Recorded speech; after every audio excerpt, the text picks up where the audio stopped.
Big news. I have some important news for you. Interesting news. It's Blake and Aaron's Spilling the Tea with Sandy. Cayman's top news headlines of the day from CMR. All right. Good morning, Sandy. How are you? Hey, good morning, Aaron. How you doing? Oh, fantastic. It's actually a nice little Wednesday morning. Well, hot, but what isn't it this time of the year? How are you? Everything's good? Everything's good? Nothing crazy out there in No complaints. No complaints. That's good. Too crazy. Yeah. I didn't Good see too morning. many car wrecks yesterday, which was good. Yeah. I don't know if they were listening, but Yeah. I still can't figure out what was wrong with traffic the other day. It was just random. yeah, random madness. Anyway. Well, good morning to everyone. We've got some headlines for you this morning, including the unfortunate recovery of a 54-year-old visitor. In East End yesterday. I think we mentioned that he'd gone missing the evening before, and they found him on Barefoot Beach, which is Oh, wow. to the area that he went missing. Yes. Mm. So we extend our condolences to his family. Quite an unfortunate situation. This is our second water-related death in 2 weeks. Well, yeah. Oh, wow. That's right. Mm. That seems soon. I mean, I guess, when all the visitors who come back and we don't, you don't know the health of their heart or whatever has happened when they get into difficulties out there. So, Yeah, shame. quite unfortunate. Yeah. Mhm. In other regional news this morning, there was a horrific incident in Jamaica yesterday that the Prime Minister spoke about in terms of crime. So a mother and her 4 children were killed in an unfortunate, we don't have all the details yet, but it seems like by her own cousin. Their bodies were found in Clarendon, and the Prime Minister of Jamaica made a statement that this was one of the most horrific crimes that he had seen in a really long time. And so, he was just pleading the community to try to do better and I suppose settle whatever the disputes they have without violence being involved. That's ridiculous. Unbelievable. Yeah. The youngest, I think, was a couple, like 23 months or so, up to Ugh, no. 50. Yep. And a little bit more upbeat news. We have the Cayman Islands girl pageantry winners for 2022. 21 contestants competed this year. And the winner is actually off to Orlando, Florida this July. So congratulations to the 6 young ladies, starting from the baby category all the way up to Miss Teen. Mhm. Wait, the baby category? Yeah, they have the cutest little baby. What? I know. She's just 1 year old, but she's so cute. Hilarious. She's got Okay. a little pageant dress. Here comes Honey Boo Boo. That's all I think about because I remember that piece. So congratulations to those young ladies who competed and have now placed and will be traveling next month to Orlando to compete in the international and regional component of that competition. So yeah, good luck to them. Okay, cool. Mm-hmm. And my apologies. There's something else I was going to tell you, Aaron. What else is going on? I know there's just so much going on. Yeah. There's I don't know if you remember this story, but there's a Jamaican cop a few months back who left his child in a car. Do you remember this? And the baby died. Yeah, unfortunately, I saw that on your. So unfortunately, the DPP's office has decided to charge him with the death of the child, which is a little bit unusual. So he's being charged with manslaughter. Well, it was his fault. You left the kid in the car. Yeah, but normally it's just an unfortunate accident, and we've had How that is it an happen here. unfortunate accident that you just forget about your child in the car? Well, I mean, listen, I get it. I've been a tired mom, been there, done that, but I've never forgotten my child in the car. yeah. I don't know. Apparently, it is a thing. I get it. I listen. It just, I think it's when you have to travel long distances. Like here in Cayman, we don't normally travel very far, so it's probably a lot easier to stay present and in the moment. But it normally happens when you have to travel long distances, and it's the parent who isn't used to being responsible for the child, who like, oh, take the baby today, sort of thing. There's been quite a bit of research into how this happens, and it's not just the parent being careless. it's actually a psychological thing. We forget the baby. I mean, I know it sounds crazy, but I Yeah. don't know, but it's a sad situation. The last couple of days, Globe Bar on Mary Street has been having a lot of police presence, both night before last and the night before that. And the last incident, the police showed up and they had to use pepper spray, except when they deployed the pepper spray, they ended up spraying themselves as well. Oh, wait. So, Okay. allegedly, because the police have not said anything about this incident, but our sources who were there said yes, they used the pepper spray, but they didn't particularly use it very well. I mean, it's like when Yeah. someone tases themselves. Yeah. All So right. I don't know if there was Maybe a, that's training. I don't know if there was like wind, a wind factor Oh, okay. in the In bar. the bar? Like Yeah. maybe a fan or something, AC unit. I don't know, but somehow they ended up getting some of the side spray onto themselves. Well, I mean, that's understandable if all of a sudden, you know, Ah, this is why, yeah, I'd probably spray myself too. So I'm not going to judge. yeah, big. It's kind of funny. Big shout out to the Cayman Islands Regiment as they continue their 9-day deployment exercise Mhm. in West Bay. And on Friday, they're actually going to be heading out to the Eastern District. So they've been doing a lot of training, simulating, an exercise where they're basically living out in the elements to see what it's like.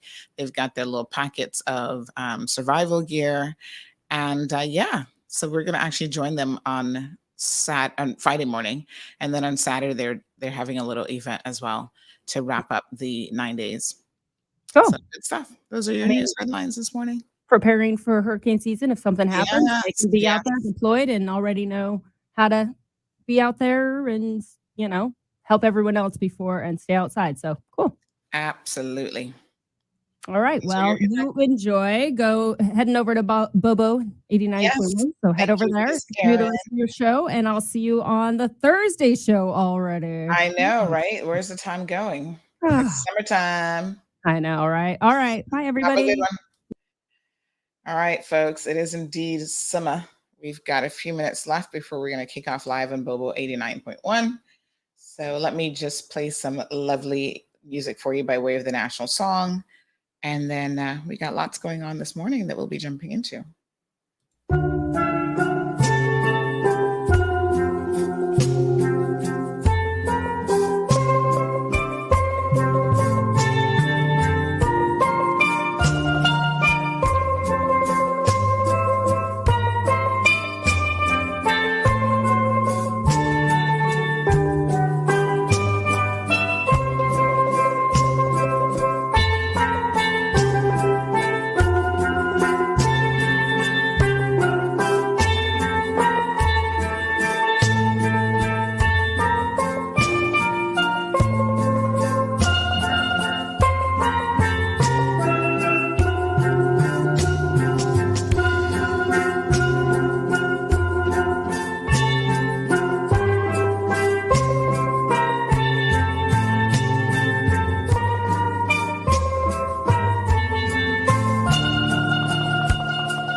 Peppermint, sorrel, ginger, beaver grass, or English. Get it ready. Your morning tea just got hotter. Ooh, honey child. On the cold, hard truth. Bobo 89.1 and Cayman's #1 talk show are bringing you morning talk like no one else. Monday Rewind, Impact Wednesdays, Caribbean Connections, and much more. Don't miss a beat with what's happening in the local community. Just keep sipping your tea. What a mess. Here's your host, live and direct from the Cayman Islands, Sandy Hill.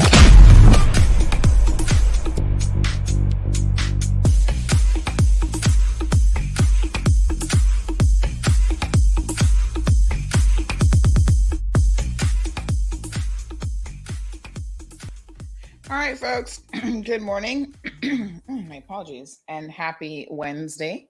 It is Wednesday, right? Yes. Somebody was just saying to me it's Thursday. Yeah, good morning, everyone. Somebody just threw me off. They're like, it's Thursday. I'm like, is it? Don't y'all be confusing me now. It's too early in the morning. Easily confused. So it actually is Hump Day Wednesday. Happy Wednesday, everyone. Hope that you guys are doing fantabulous. Good morning, Cayman. Rise and shine. I see a lot of people commenting about the Caymans. I saw somebody in one of these social media groups. They're like, I really hate when someone says the Caymans because I've visited about 2 times and even I know better. I'm an expert already. You don't say the Caymans. It's the Cayman Islands. I'm like, yeah, you get it, girl. Good morning to everyone. What a beautiful day. How blessed are we? Let us see. Ms. Vernita is here. She's feeling very blessed. She said, may God bless you and blessings to others. Ms. Rita is here. Buenos dias, Ms. Rita. So good to see you. Evelyn says, good morning, everyone back home in the Cayman Islands, not the Caymans. It's a beautiful day here today. Very hot out. Where are you, Evelyn? Sounds like you're not in the Caymans. Mental illness is tuned in. Good morning. Carmelie says, good morning. Happy Wednesday. Marshall, good morning to you. Diamond Princess has got it locked. Olivia's here.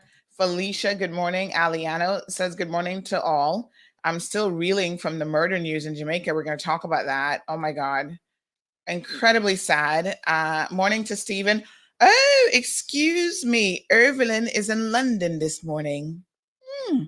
She took a proper vacation, a proper trip all the way to London. My goodness. So are you having some crumpets and tea this morning? Do tell what's in your teacup. Daisy, good morning. Buenos dias. ¿Cómo estás? So yeah, we're going to talk about a little bit of everything this morning. There's just been so much going on in the news.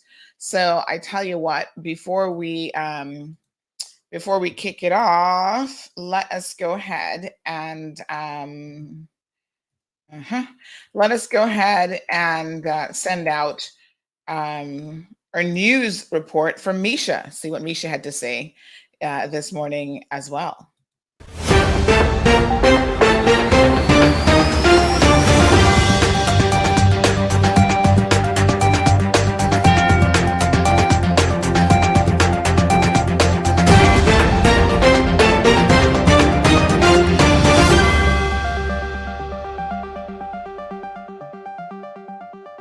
Hello and welcome to CMR Daily Buzz. I'm Misha Allinger and thank you for joining us. Officers responded to a report of an armed robbery on Martin Drive, Georgetown, shortly after 4 a.m. on Monday, 20th June. The man brandished a firearm, demanded cash from the victim, and fled the location. No shots were fired during the incident and no injuries were reported. The suspect was wearing a long-sleeved gray shirt, a gray hat, and had his face covered. The matter is currently under investigation and anyone who may have seen the incident or have any other information is encouraged to contact Georgetown CID at 949-4222. An elderly woman aged 84, Phyllis Parchment, that was involved in a collision on 11th June in Georgetown succumbed to her injuries on 16 June at the hospital. Officers responded to a collision at the Butterfield roundabout shortly before 3:40 p.m. involving a gray Toyota Vitz and a white Honda CRV-X. Emergency services attended the location and Ms. Parchment was hospitalized. The driver of the Toyota was uninjured while the passenger complained of pain and sought medical attention. The collision is currently under investigation and police are encouraging anyone who may have witnessed the incident to contact the Georgetown Police Station at 949-4222 or the Traffic and Roads Policing Unit at 649-6254. A 30-year-old woman from Georgetown was arrested following a hit and run on Sunday, 19th June. Police and other emergency services were dispatched to a report of a 2-vehicle collision involving a motorcycle and a motorcar that took place on Crew Road just before 9:30 p.m. The woman that was involved reportedly fled the location following the collision. A search was conducted to find the Georgetown woman and she was later arrested and bailed. pending further investigation. Witnesses are encouraged to provide information by calling the Georgetown Police Station at 949-4222 or the Traffic and Roads Policing Unit at 649-6254. Anonymous tips can be provided directly to the RCIPS via the confidential tip line on 949-7777 or their website rcips.ky. RCIPS reported rise in the number of sextortion cases over the last 2 months. Cases which are usually linked to the sharing of indecent images on social media platforms such as Facebook. RCIPS is advising against sharing indecent images of themselves. My apologies. For some reason, I'm noticing that that's actually old news. So let me cue up the correct news for today, the 22nd of June.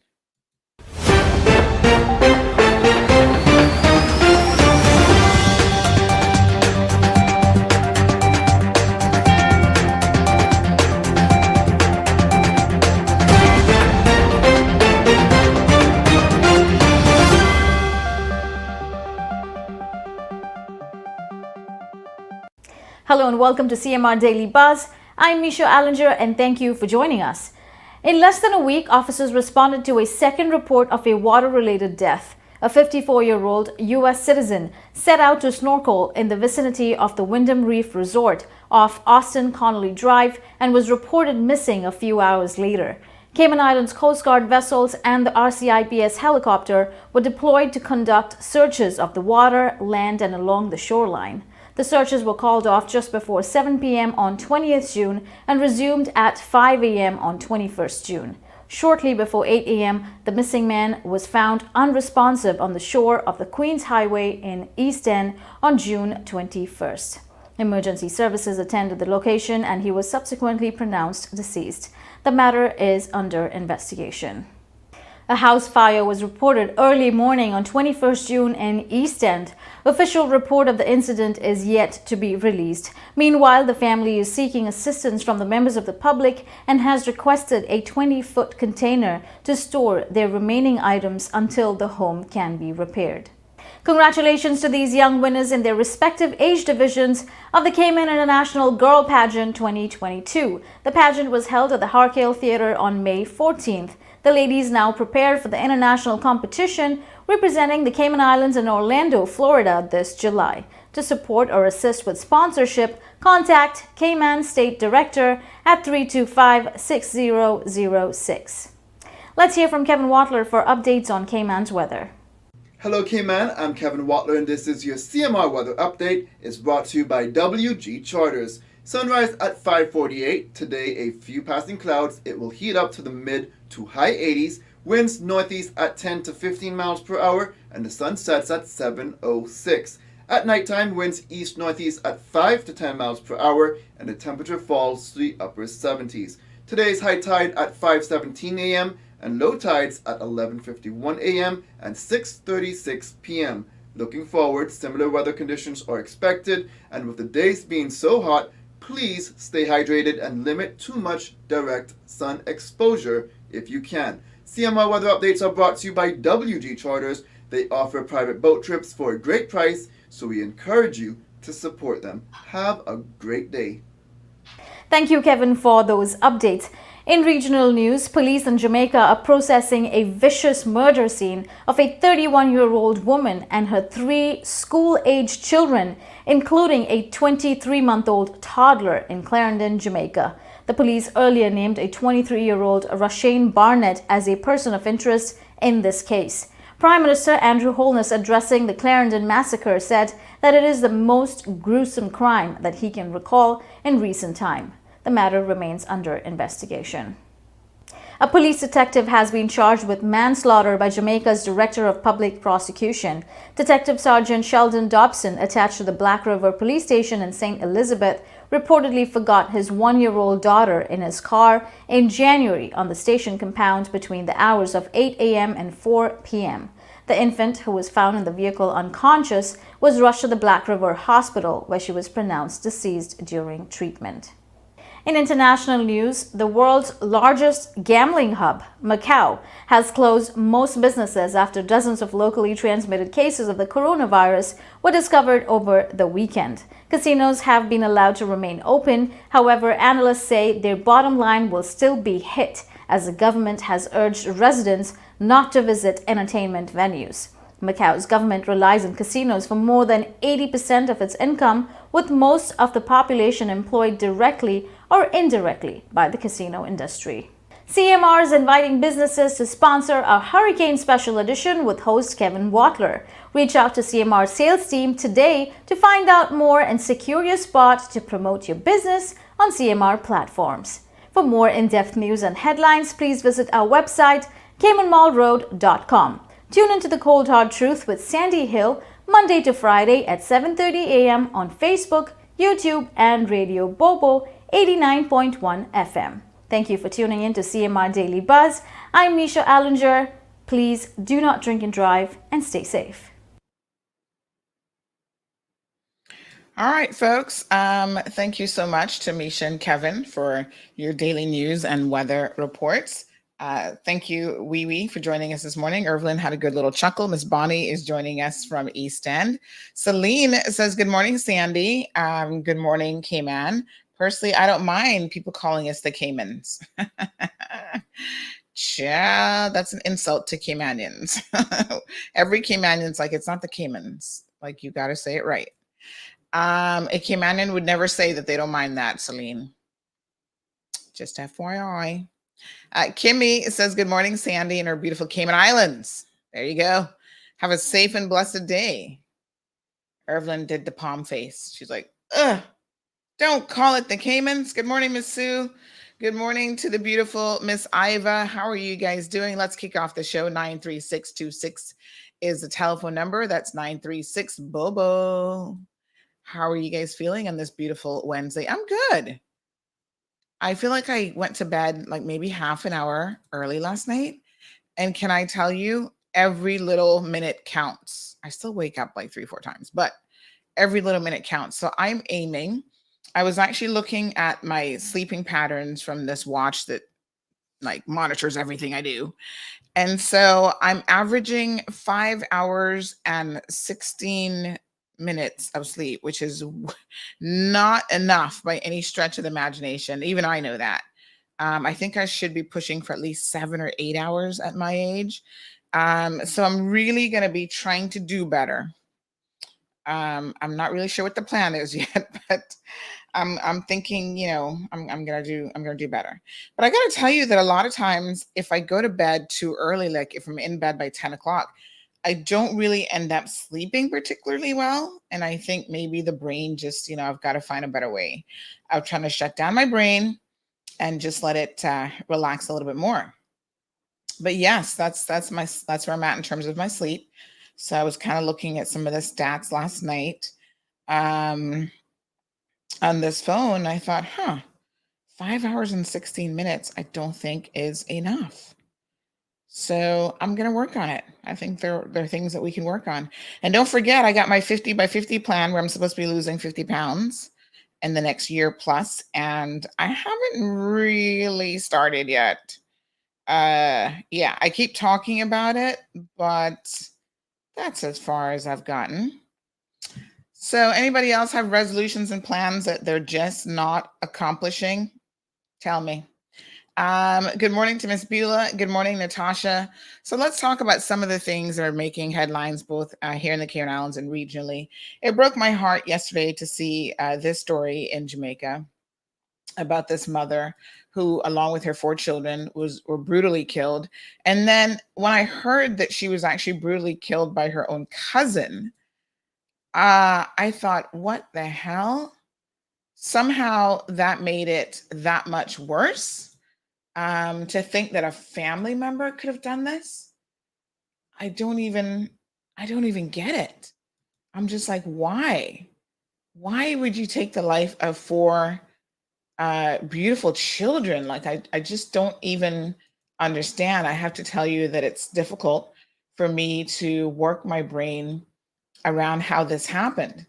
So early yesterday morning, just about right after the show ended, we were getting some news alerts that there's something breaking in the Clarendon area of Jamaica.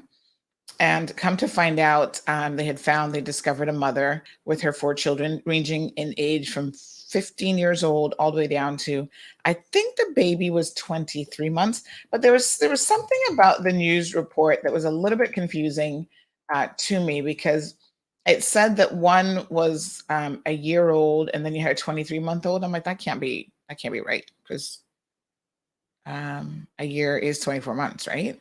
So I thought, somebody probably got the ages of the last 2 kids wrong. But one was not in school yet, so he would have been quite young. And then the other one was a little bit older. So, of course, her mother is devastated, saying that, she just, I mean, she was at the scene, and she did a little response, and it was just like, oh my God. So we have, the mother was 31 years old. They said that she wanted to be a nurse. And then we have the children again, ranging in age all the way from, it looks like about 15 all the way down to 23 months old. Haven't quite heard exactly what it is yet, but they do have this person of interest, Rushane Barnett. He's 23 years old as well.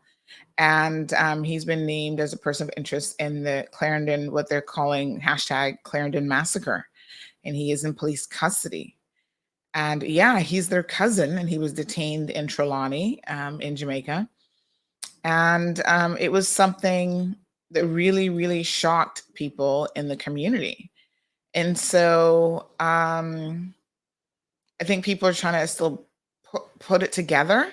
But from what we've heard so far, is that this might have been related to some sort of, you know, some sort of gambling situation. Like, I don't really know. You know how they have the scamming things in Jamaica where they're like scamming people, and it's actually big business. And they I don't know, they get phone numbers from call centers. And so I don't know if somehow she had gotten a phone number from someone, or what the situation was. But it seems like there was some sort of mix up and some sort of confusion in relation to that with the two of them. And my God, I was just like, this is just really horrific. Like, you kill an entire family for that. It sounds really crazy. And so, of course, everyone was watching yesterday as her poor mother was grieving. They had a live stream from the location, and I think the entire community was in shock. There's a lot of violence that happens all over the world, but we have to be honest that Jamaica definitely has its fair share of these situations, and this hit really, really hard. This was not something that people. It still is unusual, and people are still, I think, really, really surprised by the violence. Just really quite unbelievable, to be honest. It doesn't make any sense to me. Like, I can't rationalize it. I can't have it make sense. It's just a very, very sad situation. And when children are involved, it's just hard to comprehend. Like, I just don't get it. Like, why would you have to kill innocent children? They had nothing to do with whatever the argument was, whatever was going on. It certainly had nothing to do with them. And that is where it's just really, really difficult to digest. So good morning to Jasara. Good morning to Catherine. Miss Sue says, horrific, OMG. It made me feel physically sick. So sad. Why would somebody be so wicked? And yes, a cousin. Yeah, I mean, ironically, I was talking to someone yesterday about sometimes you feel like your worst enemies in life are your own blood, are your own family members. And that's an unfortunate situation because there's a degree of truth to it. So, but you never, even though that's the case, You never expect your own family members to be the ones who do something quite as horrific as this. It is very, very difficult to process. Why? Everyone wants to know why. Why has this happened? And it's very difficult to understand why. So we've got a video clip here that I will play for you guys. I can't make any sense of it, so I don't really know, what more to say except that it's just horrible. All right, so give me a minute and I'm gonna show you guys. This is the mother then of the 31-year-old, the young lady who was killed. My daughter, oh God Almighty, she was the love of my life. Humble girl. That daughter was so humble. She was so nice. Oh God, she loved everybody. She take in everybody. No matter where family come from, she's always there. Oh God Almighty, I'm blowing a buckle if you have me daughter. I could have my daughter for me one. Me have to blow in a buckle, quad buckle, if you have her, if you push her out. And they take me one daughter from me. My daughter was so, oh God, she was so ambitious. She was so ambitious. She have 4 kids. 3 of them, the 3 girl. If baby father left her, I'm gonna foreign. I leave her alone with that 3 little daughter. And she work. I take care of her 3 pitney them. Till she end up with, here comes Mr. Henry. That is Kisha and Henry come and see her and love her off. And take her up. And they rent us over there, Micah. Our brother, our bigger brother, leave them in the house over there. I said they must stay there. She end up pregnant with a lovely little boy, Pitney, where she always want one and only little boy she get from Kishan. And they kill her. They kill the one daughter with 4 grand Pitney. She was training to go to, she was going to school in Spanish Town. She was training for nurse or something like that. Every morning she was to go to school this morning. She was to go to school this morning. She do her exam. When the war at Spanish Town, she said, Mommy, me have to go to school, because of the last exam that I am going to do. I said, my daughter, God go with you, because you said you have to go. And I said, God will lead the way for you. God will lead the way for you, my daughter. Just go in faith. Just go in faith, my daughter. I already pray for you. Oh, Jesus. When I see 3:30, I call her. She said, Mommy, I'm in Maypen. I said, thank you, Jesus. She has do her exam and come back home. Oh, Jesus. No. Very difficult, folks, to watch that without a doubt. You hear that mother saying that her daughter, despite having 4 children, was ambitious. She wanted more for her life. She was, really working hard towards becoming a nurse, and she was taking and studying for exams. And it's just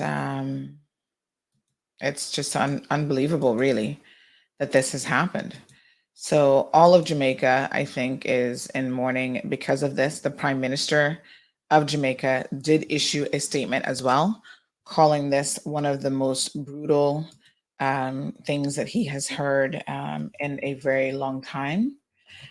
My gosh, it's just really, really horrible. So even at her school, at the school of two of the young children, it is, let me tell you what the name of the school is. It is called the Beulah All Age School, I guess, where they attended.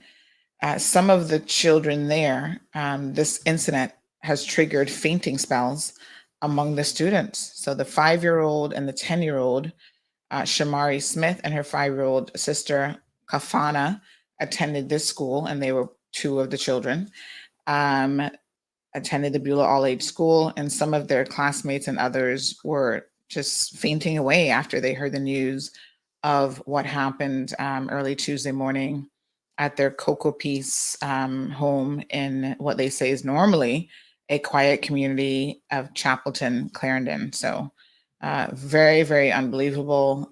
You know that when things like this happen, it has an impact on the entire country, really.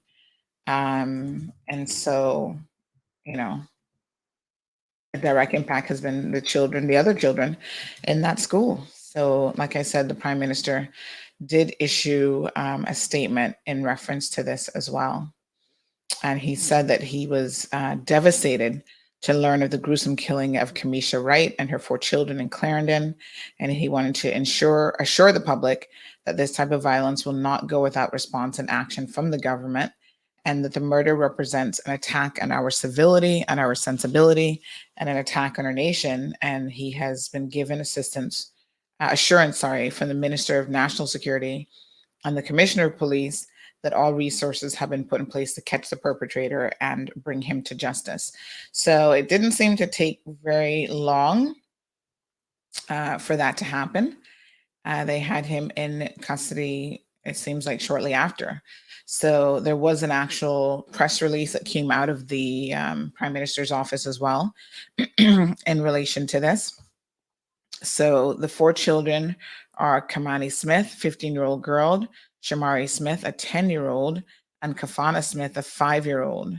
And then she had a little boy who was Kashawn Henry, a 23-month-old baby boy. And the Prime Minister refers to it as an act of savagery, barbarity, brutality, of unequal proportions. And he said that this young lady was hardworking, an honest young lady who's trying to make a life for herself and her children, and that the entire country was left with immense pain following these blood-curdling murders, which show extreme contempt for the sanctity of life, and is especially devastated that young, innocent children were viciously cut down. He goes on to say that the murder of this family reflects the epidemic of interpersonal violence that bedevils our society and reinforces the need for us to continue to pursue a holistic approach to the disease of interpersonal violence in our society. Horrific murders such as these are shocking to our very core, and we must finally resolve as a country to set aside differences and take every action necessary in an all of society effort to save lives and eradicate violence at its roots. And of course, he expressed his condolences to the family and said that the investigations would be ongoing. So very, very shocking. I mean, I like I said, I don't know what the reason. Everybody's asking why. There was some stuff circulating like on WhatsApp that said that the cousin was involved in some scammer thing. And so I don't know if it's related to that.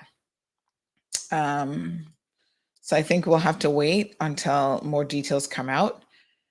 It's probably a good thing that the police got to him probably before other people did, because this is the kind of thing that you'll find that oftentimes people want to retaliate.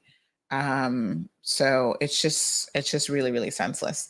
But the sad thing is every single day in communities across the world, and Jamaica again is no exception, there are senseless murders that are happening. It might not be 5 people at one time. Sometimes it's just 2 people being gunned down.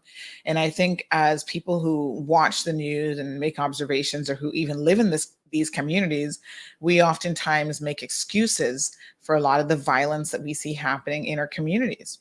So we're okay with violence amongst gangsters, for example. We've come to accept that, oh, they're gangsters. This is, you live that lifestyle. This is how you're going to die. And this is what's going to happen to you. But, I think for us to eradicate something like what happened yesterday, You have to look at it, as the Prime Minister said, holistically, and you have to understand that no violence can be acceptable, and especially not violence in our homes. And that's really where it starts. From a very, very young age, I think a lot of us are experiencing violence in our homes. Sometimes we don't even know how much dysfunctionality and violence we are experiencing, and we seem to think it's okay. And then that extends out into the larger community. So it's just shocking. So good morning to Wee Wee. She says, so sad. KK says, hearing this over and over and over has me in tears. This is a hard pill to swallow. Emma said not scare, but screw. I'm not sure what that was in reference to, Emma. So KK says her only child and grandkids, so sad. Damaris watching us from Florida this morning. So good to see you here. Sorry, Emma. I think I was reading your comments in reverse. She says, many times families are the worst. They know something about you. Who else easier to screw it to you? Yes. Good morning to Luis. Good morning, Aliano. So good to see you. Aliano says Jamaica needs to go on a massive military reform. Boys from the age of 6 should go to boot camp and the government dissolved. I don't know that that's going to solve the issue. There were some people who were very, very critical of the government. And there was actually a cartoon that was done in the local newspaper where they showed, I'll show you guys a picture of this. And it actually shows the government kind of hiding. And it says here, mother, daughter beheaded. These are the headlines. A guy is standing up holding these newspapers, and he has a noose around his neck. Says mother, children found with throats slashed, from Klansmen to dis government weak. And so the government is hiding behind a pole as he's standing up there with the headlines. His face is covered, and he has the I guess he would be like the executioner. So I don't know if this cartoon is suggesting that they bring back the hanging of criminals and the death penalty. But listen to me very, very carefully. When you have how many murders per year, you would be killing, and I'm not saying that I'm anti-death penalty because I'm actually not, but you would be executing, you'd have to full-time executioners, because you'd be executing a lot of people. And that is but a knee-jerk reaction and a band-aid to the situation. Naturally, people have to pay for the crimes that they have committed. And there are people all over the world who believe an eye for an eye and a tooth for a tooth. Now, in some jurisdictions, there might be some evidence that the harsher the crimes are, maybe the less likely people are to get involved in certain things. There are countries around the world, you steal, you're going to lose a finger or an entire hand just for stealing a piece of gum. And are you going to receive physical lashes? And to me, that is the very problem, is we are a planet full of violence. So, the response to violence is violence begets violence. And like I said, in a lot of homes, people are growing up with all sorts of violence. They're being subjected to beatings and abuse, emotional violence, psychological torture, and other things. So it's incredibly sad. Like I said, I don't know what his story is or why he would have done this, but how much of this can you blame on any singular government? And we have this conversation every single time something pops off here. So we have another crime wave. We have, shooting in a bar with an assault rifle, and everybody wants to blame the government. And I cannot help but wonder, at what point do we in our respective communities take responsibility for our own actions? We're the ones who are contributing to this. We're the problem here. So I find it difficult to blame any particular government of the day when these issues are very long-standing issues. And it's all about how, as a society and as a community, we have developed. I sit here on this program and I talk about some of the things that we have our own homegrown violent people, without a doubt. And we also import a certain degree of that as well, of that mentality and that gratuitous violence. And so many people, when they have the conversations, around this, they still seem to be okay with it to some extent. Like, we question when someone commits a crime. Well, why are they getting this sentence? The sentence is excessive. And I'm like, do you understand what it is that you're saying? That people should have no real repercussions for their actions when they do things that are egregious towards the community. And it's like, what's next, you know? And I feel like we sit back and we justify a lot of really horrific behavior for all the wrong reasons. And then when the SHIT really hits the fan, all of a sudden we're like, oh, it's the government's fault. The government should do something about this.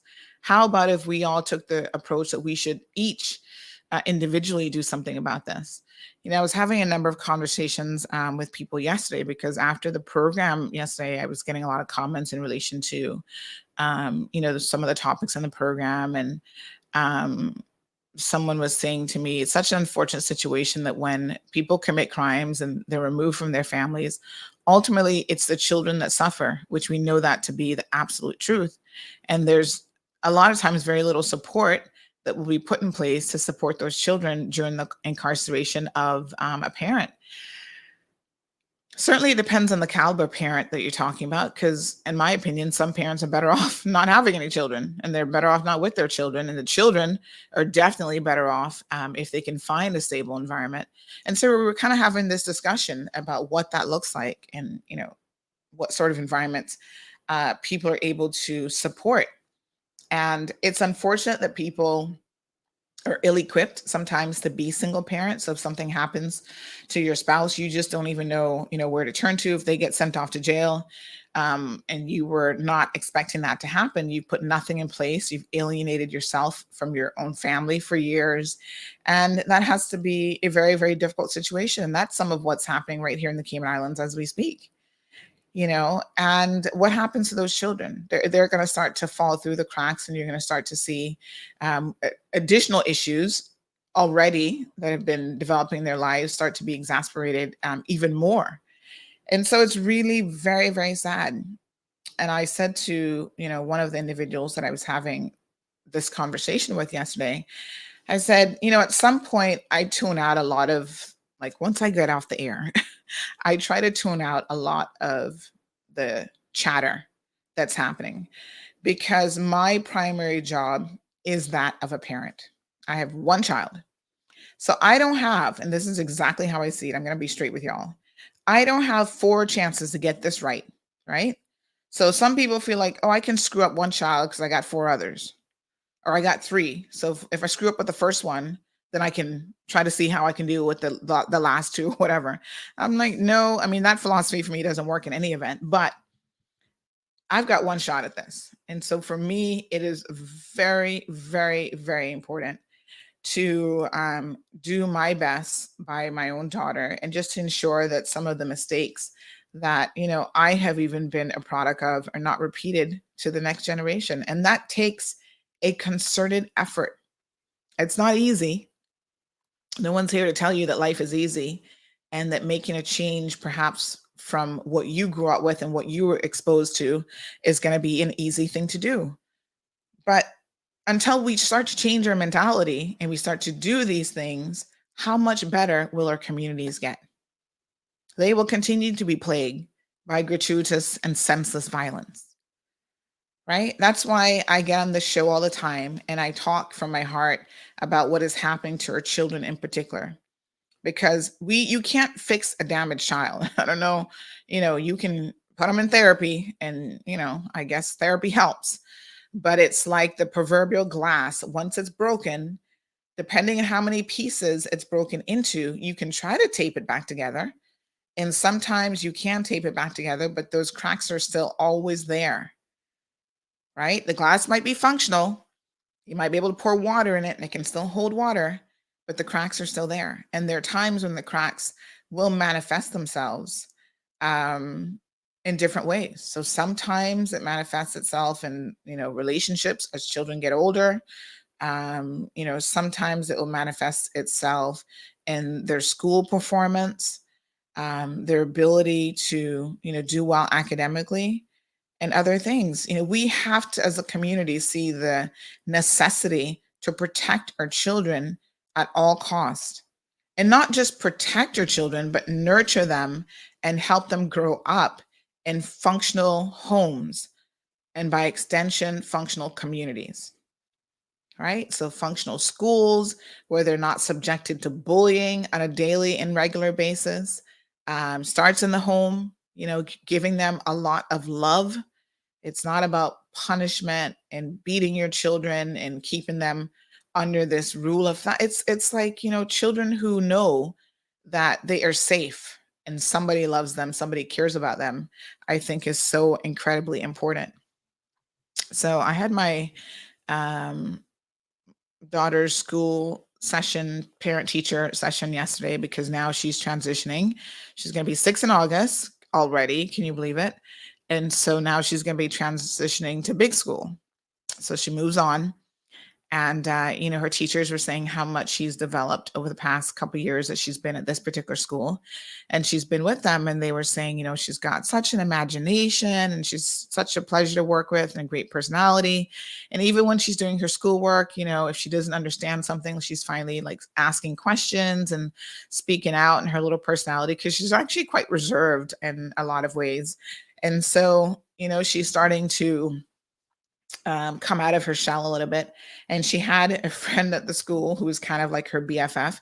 And that friend moved away recently. And, the teacher said, my goodness, since that friend has been gone, it's only been about maybe 3 or 4 weeks. It hasn't been that long, that they've seen a tremendous difference in Gianna and her just confidence and asserting herself. And she doesn't have someone that she thinks is like the leader. She's taking on the leadership role and she's being herself. And I said, wow, isn't that amazing how little things like this impact the personalities of our children?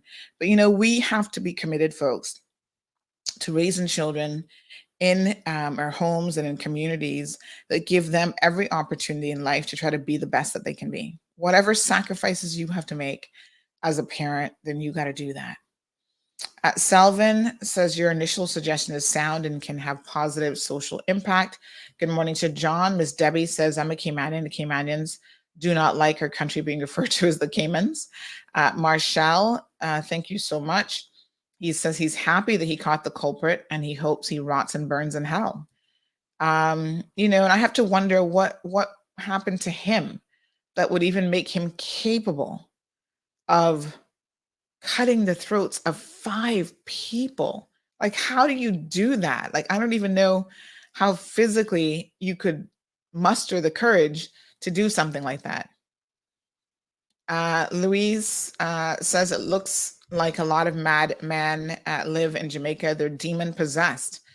Well, I don't know. I think they are a lot of times hurt people who grew up in environments, again, where violence is nothing. Violence is normalized. And I think that, I feel like we're always on the cusp of something like this happening, even right here. You guys will remember the mother who killed her own daughter brutally here in the Cayman Islands.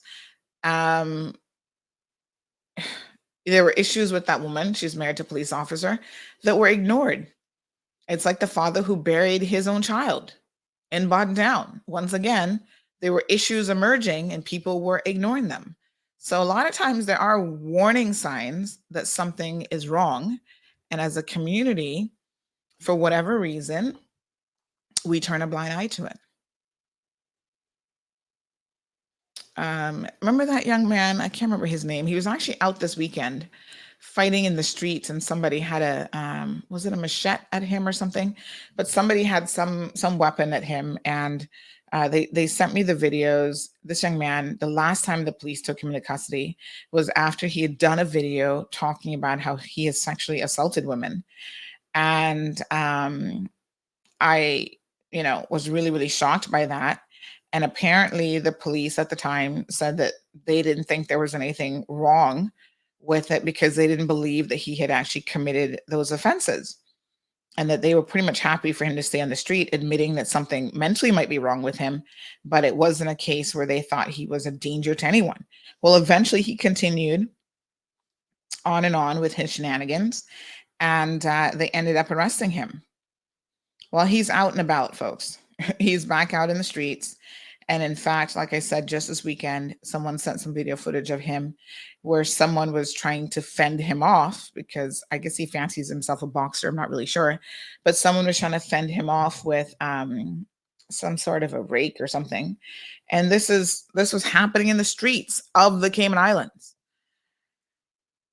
And then I noticed that he put up some video on Father's Day, and he actually tagged CMR in it. So whatever his mental health issues may or may not be, he is obviously someone who is starved for attention.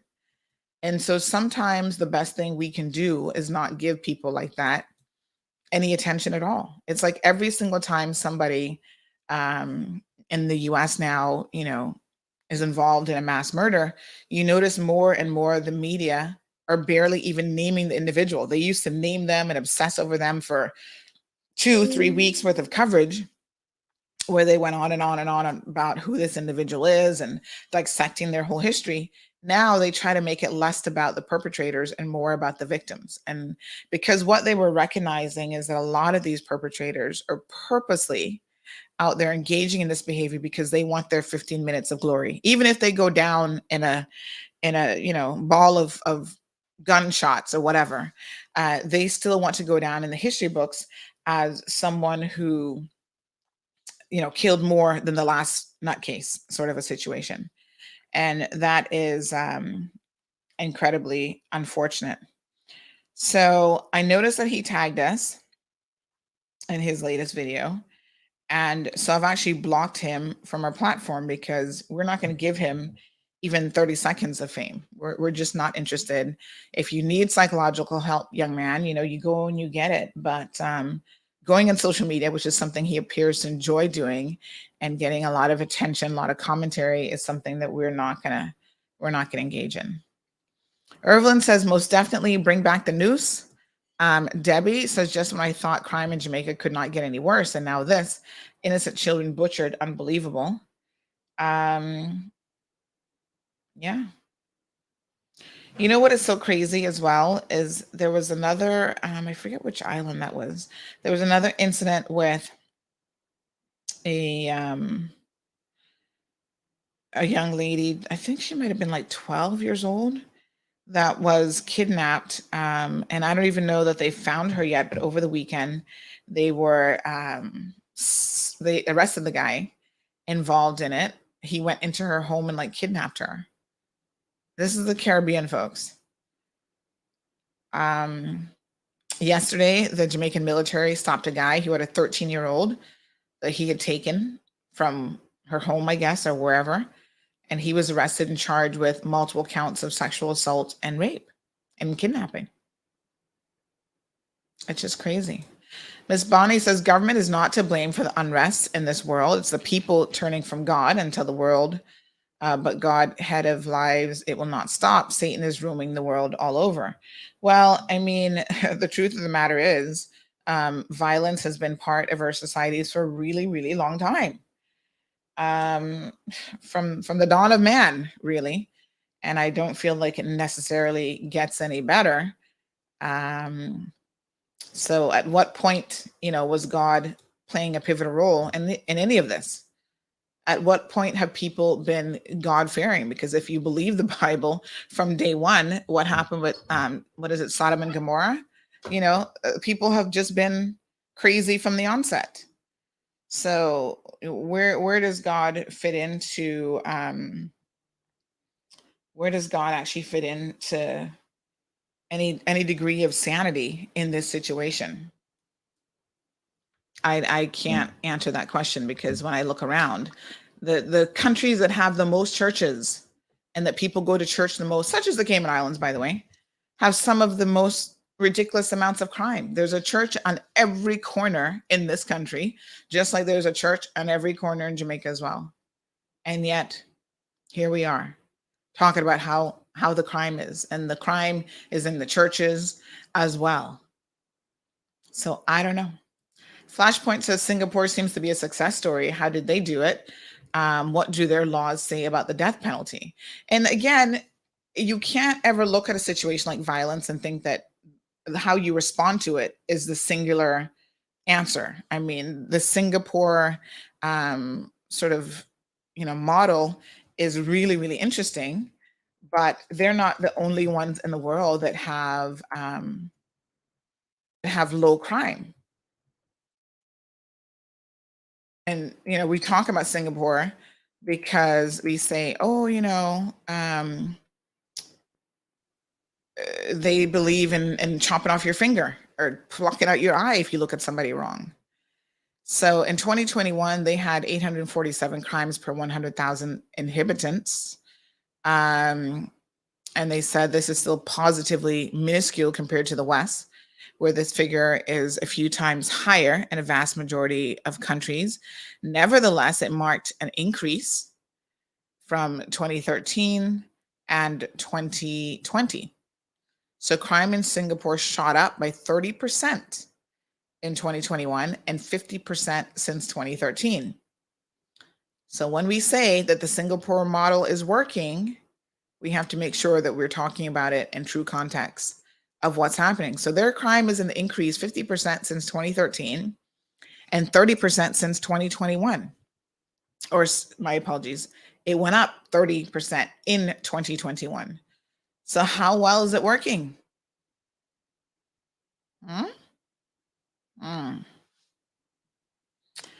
Aliana says, I'm sorry, but it comes to a point where society without some form of martial discipline in a time of intellectual degradation is doomed, and all we see is chaos and debauchery and corruption. Shannon says she loves the blouse this morning. Thank you. Yeah, but we need to address the chaos at the source. Jonathan says it's probably not the first time that he's done it. Miss Bonnie says cocaine, just looking at him, he looked high as a kite.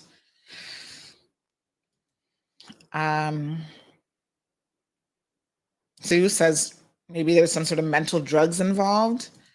Again, it's shocking that we as communities seem to think that people are not capable of this unless they are in drugs or something else is wrong with them. But yet we literally see it every single day.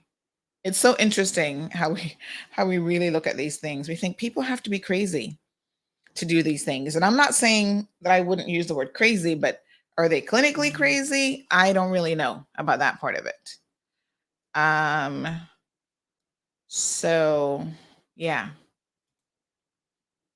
So Miss Sue says, so sad Debbie gets worse as we had so many great family vacations in Jamaica. Well, Miss Sue, I do want to point out to you, a number of years ago, we did an article about what was happening at the all-inclusive resorts in Jamaica. There's a bit of and it's been happening for many, many years, a situation where tourists were being targeted, especially women who were being raped and sexually assaulted. And I distinctly remember that when that article went up in CMR, you were very much defending that this story isn't true. You don't know where that source came from, that Jamaica, especially at the resorts, was very, very safe. And you were in a state of disbelief. You were arguing on social media about what was happening at the resorts.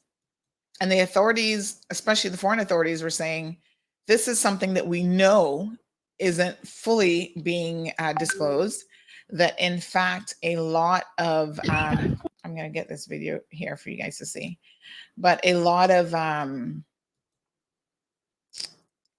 of facilities were covering it up, right? As well as not just facilities covering it up, but the authorities, the police in Jamaica were actually involved in the cover up as well. So sometimes our deniability, is that a word? So we sit back and we deny that these things are happening in our communities. And so, why? I mean, I don't know. If you can deny that it's happening when the research is there and when the statistics are there and when victims are coming forward, she says we were all fine, but just because you were fine doesn't mean that it wasn't happening to other people. People being targeted, women were being drugged, and they were being sexually assaulted and raped. People were having access to their room keys and coming in on them.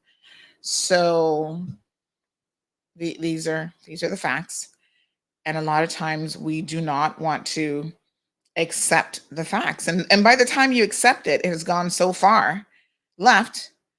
It's just like, okay, now what? So yes, it's interesting that you say because it wasn't happening to us, you thought it wasn't happening at all, but that doesn't mean that it wasn't happening. It's just like here, there are kids, a lot of kids who are growing up in abusive homes, and just because your home isn't one of them doesn't mean that you should not sit back and understand the magnitude of what is happening. How many children are in abusive homes? How many women are in abusive relationships by their partners? How many men are being impacted by abuse as well in their homes?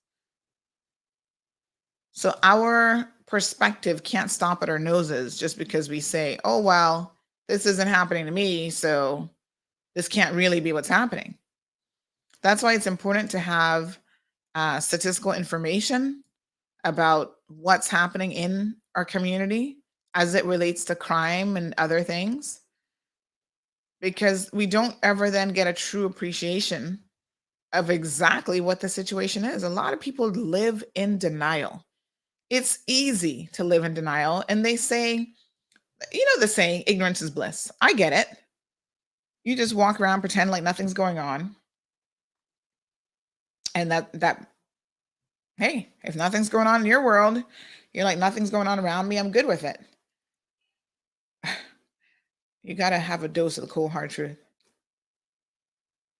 Salvin says, Sandy, seemingly you're against capital punishment, meaning death penalty. Actually, I'm not at all. I am not against the death penalty whatsoever. In fact, I think the death penalty for the places that it's deployed, for example, still in the US, is broken. And one of the reasons why it's broken is because it takes so long. People get to live 30 years of their life in prison before they're subjected to the death penalty for some of the most horrific cases. And I don't think they should have that much time. So I've never been against the death penalty. I think there's certain types of offenses and crimes, especially crimes against children, that you should queue yourself up for the death penalty and make it as swift as possible.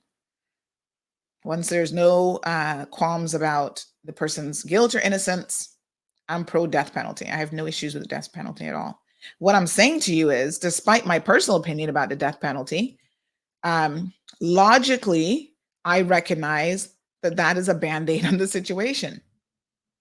When people are out there committing crimes, do you think they're sitting down thinking, oh, I'm going to get caught and the end result is going to be the death penalty, so that's really going to deter me? So that's the difference. I'm saying I have a personal opinion, pro death penalty, but in my head, I have a logical understanding that that probably has very little impact on the rate of crime and even serious offenses, that where you need to address it is before it even happens. So we always want to address throwing people in jail, incarcerating people, and all that sort of stuff, but we don't talk about why we are growing up in such violent communities, what's causing it. And I, once again, encourage all of you to go back to that Yolanda Ford report. I keep talking about it. We've talked about it multiple times in this program. Government paid probably millions of dollars to generate this 273-page report. And what are the causes or the underlying factors of crime? It's called Predisposing Factors to Criminality in the Cayman Islands.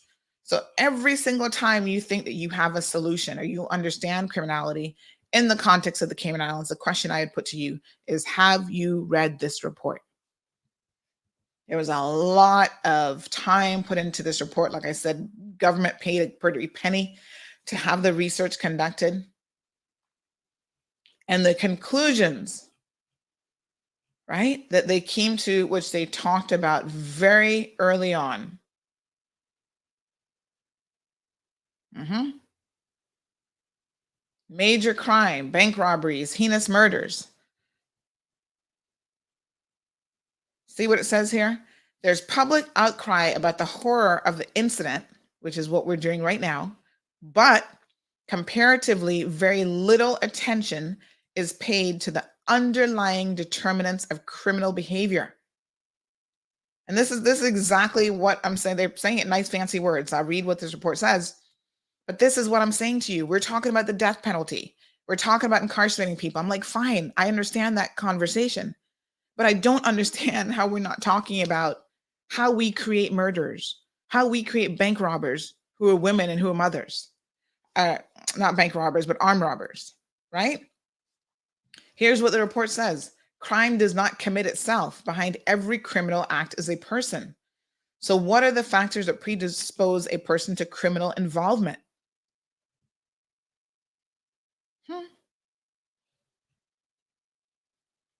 And I can tell you that at page, can't remember what page, but basically the conclusion that she comes to is that it's the family, the households. That's where it all begins. So if we can't fix those issues, right? We don't want to talk about what's happening with our children in homes. We don't want to hold parents accountable and responsible. So what's going to be the solution? We're going to just execute everybody and lock everybody up? We already have a prison that is, full to capacity.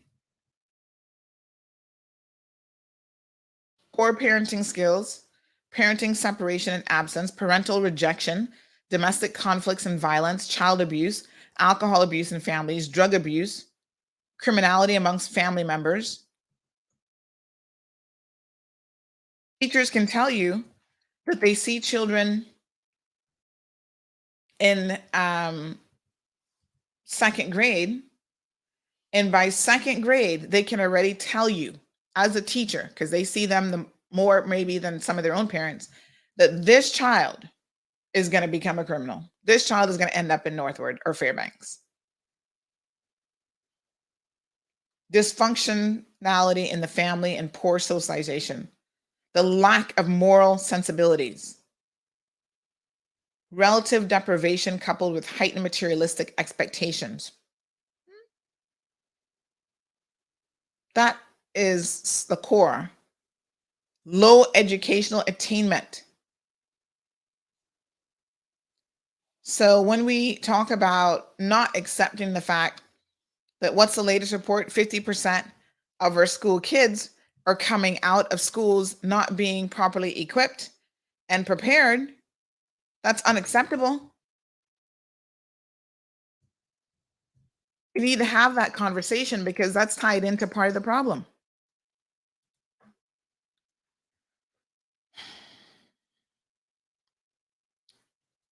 So we don't, those things are not easy conversations to have.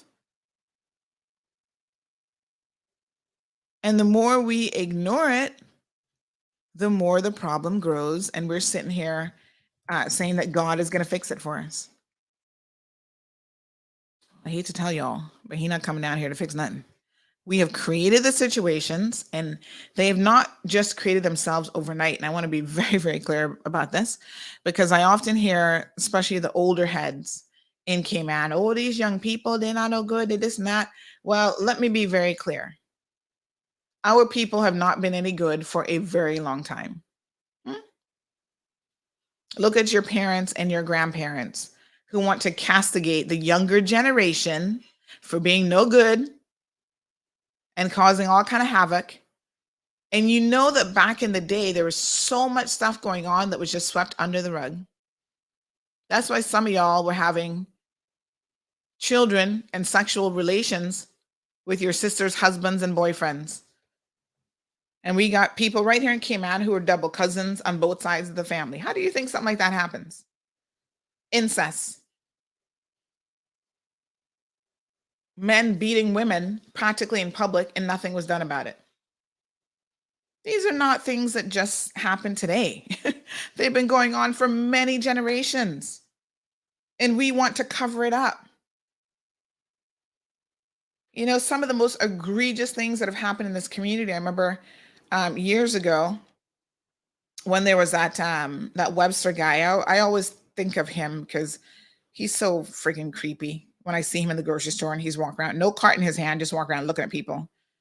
But I tell you what, even our acceptance as a community of people like this is very, very disturbing. Because I have to tell you, I've never had a word with this man, but anytime he looks in my direction, I give him one look. You know, when your parents used to give you a certain look, I give him one look that makes him turn his head away because he knows that I know what kind of monster he is. Going after your own child? Like, really, dude? But I'll never forget. This is when I knew. I recently come back to Cayman when this case came about, and I wrote something in the newspaper about how horrible this case was and whatever. And I remember his own mother. This is when I know that we got some serious underlying issues in this country. Little Christian lady, up until her death, she used to walk up and down in the bypass, go to church every single week, live up in the church doors.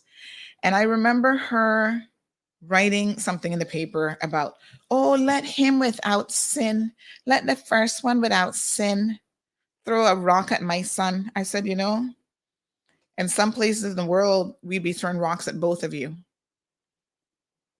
This is what your son does. And if you somehow feel like his sin is comparable to what other people have done, then maybe you need to keep your mouth shut. But for her to actually put pen to paper and submit something to the paper about let him without sin judge my son.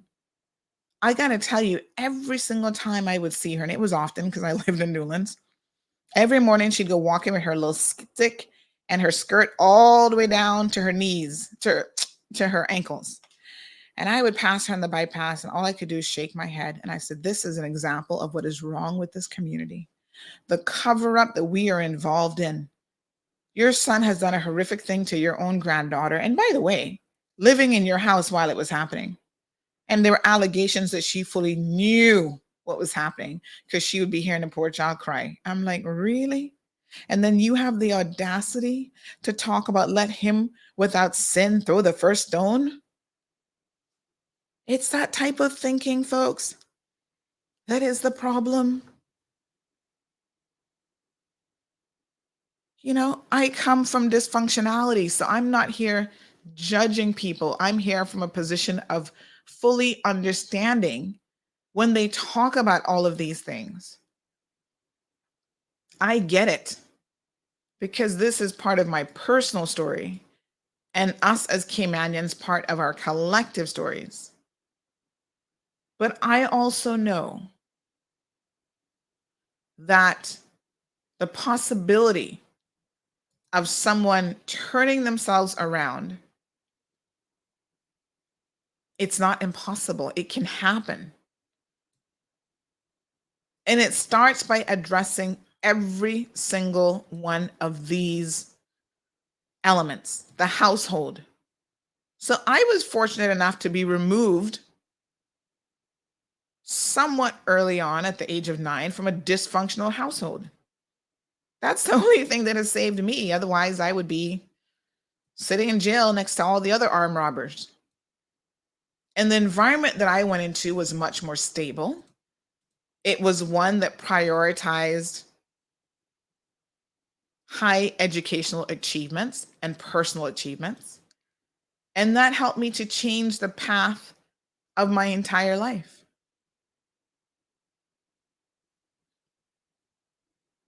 And it wasn't just someone sitting down saying, oh, just pray about it. We're going to keep you in this dysfunctional home, but you must just pray about it. You have to do more than that. There has to be some real change. Point 3.2 says the significant contribution that negative socialization in the home and family dysfunction has had to the level of criminality in the Cayman Island society will be discussed in Chapter 5 in detail. But they talk about it.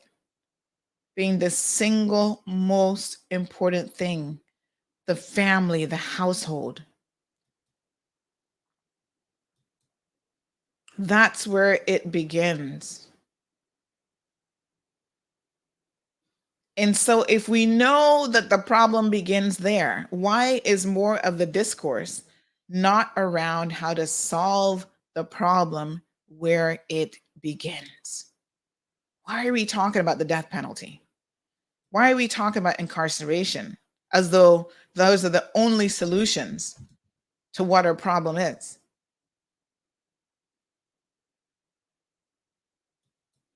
We need to actually get ahead of this. This report is available from 2006, June of 2006. It is completely available online. Anybody can read it. And I'm willing to bet you that we have elected officials in this country right now who have never so much as clicked on. They're not going to pay for the report. It is a free report. The government's already paid for it. So now you can access it for free, right? And I'm willing to bet my little dollar. I got a little dollar around here somewhere. Y'all know I don't gamble. But I'd be willing to bet a little dollar that probably 70% of our elected officials have never even looked at the Yolanda Ford report. And yet they're going to help us with our issues that we're facing. I'm going to put the link here because I'm going to invite all of you to please go and read the report. Change starts with understanding. You first have to understand the source of the issues before you can come up with any sort of solutions in terms of fixing the problem. Everybody has an opinion, and I think that's great. But how much is your opinion based on a critical analysis of the actual facts?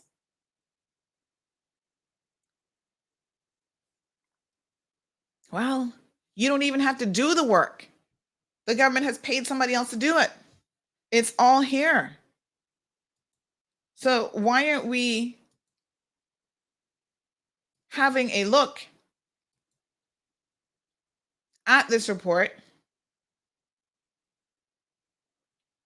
and seeing how we can implement systems and processes that will help us become a law-abiding, supportive community for our young people and our children?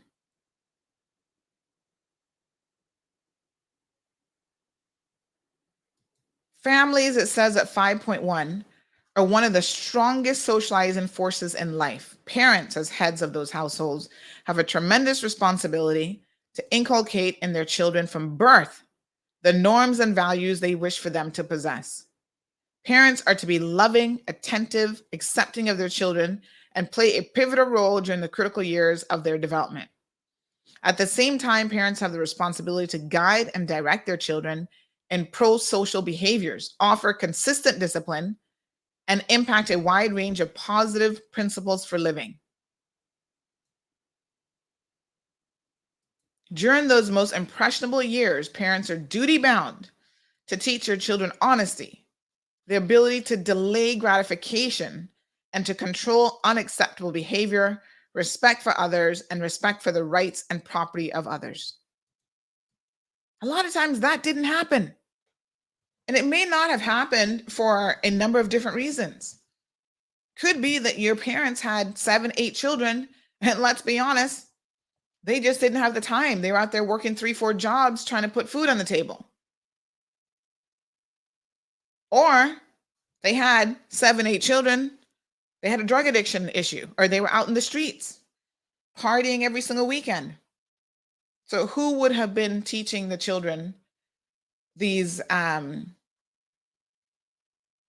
social behaviors, consistent discipline, these types of principles? What principles are you teaching your children when you're not even home?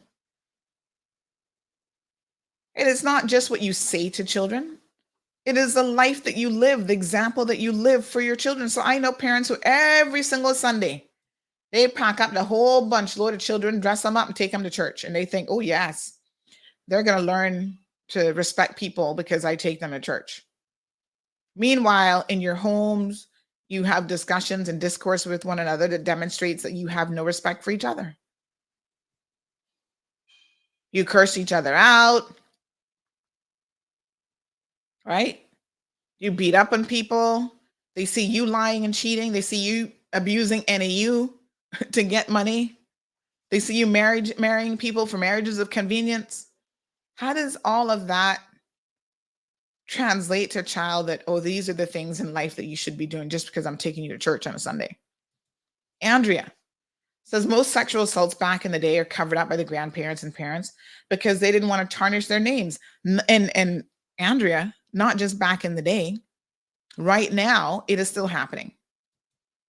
People are still turning a blind eye to a lot of these things and refusing to bring people to the police because, oh, it's a family member. I had heard a story recently about a young girl in a situation, special needs child, unfortunately, and someone who has a very big mouth in this community, always have the most to say. Oh, I can't get a job, this, that, and the next thing, blah, blah, blah. Talks about their own issues. There's a very serious allegation with this young man doing something to this special needs child. And you know what happened? Nothing. Because the mother said, oh, he's family. I was like, what? Excuse me? He's family? So you're going to allow your child who's already going to have challenges in life to be abused by someone, I don't care if it's a one-off situation or not, and you're prepared to do nothing about it because this person is family? That's the insanity that I'm talking about. That's the madness. I'm like, wow. It's disturbing. Marshall said I would have thrown the first, second, and third stone at the both of them. Shameful. Miss Lucille, good morning. She says a very good morning also to Jerry and the Cayman Islands. She says, you're not listening to me. You're going to get a lawsuit for your mouth. Uric, daughter, love you all. Well, child, lawsuits are the least of it. I really am not worried about that. As you can see, we've had a few, and here we still are. Haven't paid a dime to anybody yet, so we'll be okay. Haven't lost one yet. Came close, that last one, with that lying scammer, Mr. John Felder. Praise the Lord for some good attorneys over at Broadhurst Attorneys at Law. Big shout out to Kyle and Tiz and the whole team out there. Give them a call if you have any legal issues, especially those fender benders, because, they'll get you sorted out as well. Matrix says in order for any society to function properly and survive, they need to have rules, and rules that must be enforced. If there are no consequences for antisocial behavior, society will fail. Yes, Matrix, but it starts in the home. The home needs to have rules and structure. So we are, again, allowing children to grow up with chaos, and we don't think that we're going to have a chaotic society. How does that work? So Salvin says, yes, capital punishment is not the solution, but part of the mosaic of solutions to include addressing the home, schools, church, and government in terms of legislation. Marshall says, yes, you're so right about the little woman walking in the bypass in Newlands. I lived in Newlands for a few years and would see her walk in with her long sleeve shirt, yes, child, and long skirt, and her hair in a bun. She couldn't be the one talking about he without sin, since she was beating down the church door and knowing what her disgusting son was doing. Yep, same one. That would be her.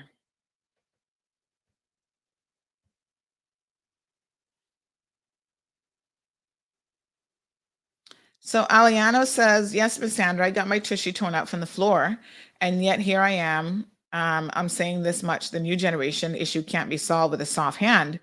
The failing older generation is the cause, and yes, take the blame and put it on one's shoulders does nothing. So what is the solution? More overpriced independent reports? Well, no, it's taken the report that we have, which is quite comprehensive and points out exactly what the issues are, and actually utilizing that report. And it isn't about getting your behind torn up, because a lot of these same kids are having their behinds torn up as well. But there's no consistency in the messaging, and there's no consistency in the example that they are being shown on a daily basis. That's where the problem lies. It's not beating your kid every single time he does something wrong. As Caymanians would say, children aren't being brought up, they're being dragged up. And a lot of times it's because the parents are ill-equipped themselves. They come from dysfunctional homes, and they're not prepared to make any changes in their lives because that's all they know.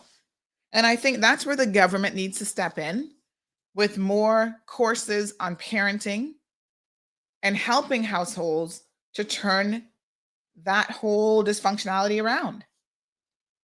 Good morning, Dave. Dave says the home is very important for a fact, and based on how someone was brought up can make or break them. But with both parents working like a slave just to keep a roof over their head makes it difficult to really and truly parent a child or kids. And that led to one of the biggest breakdowns in society, in today's society.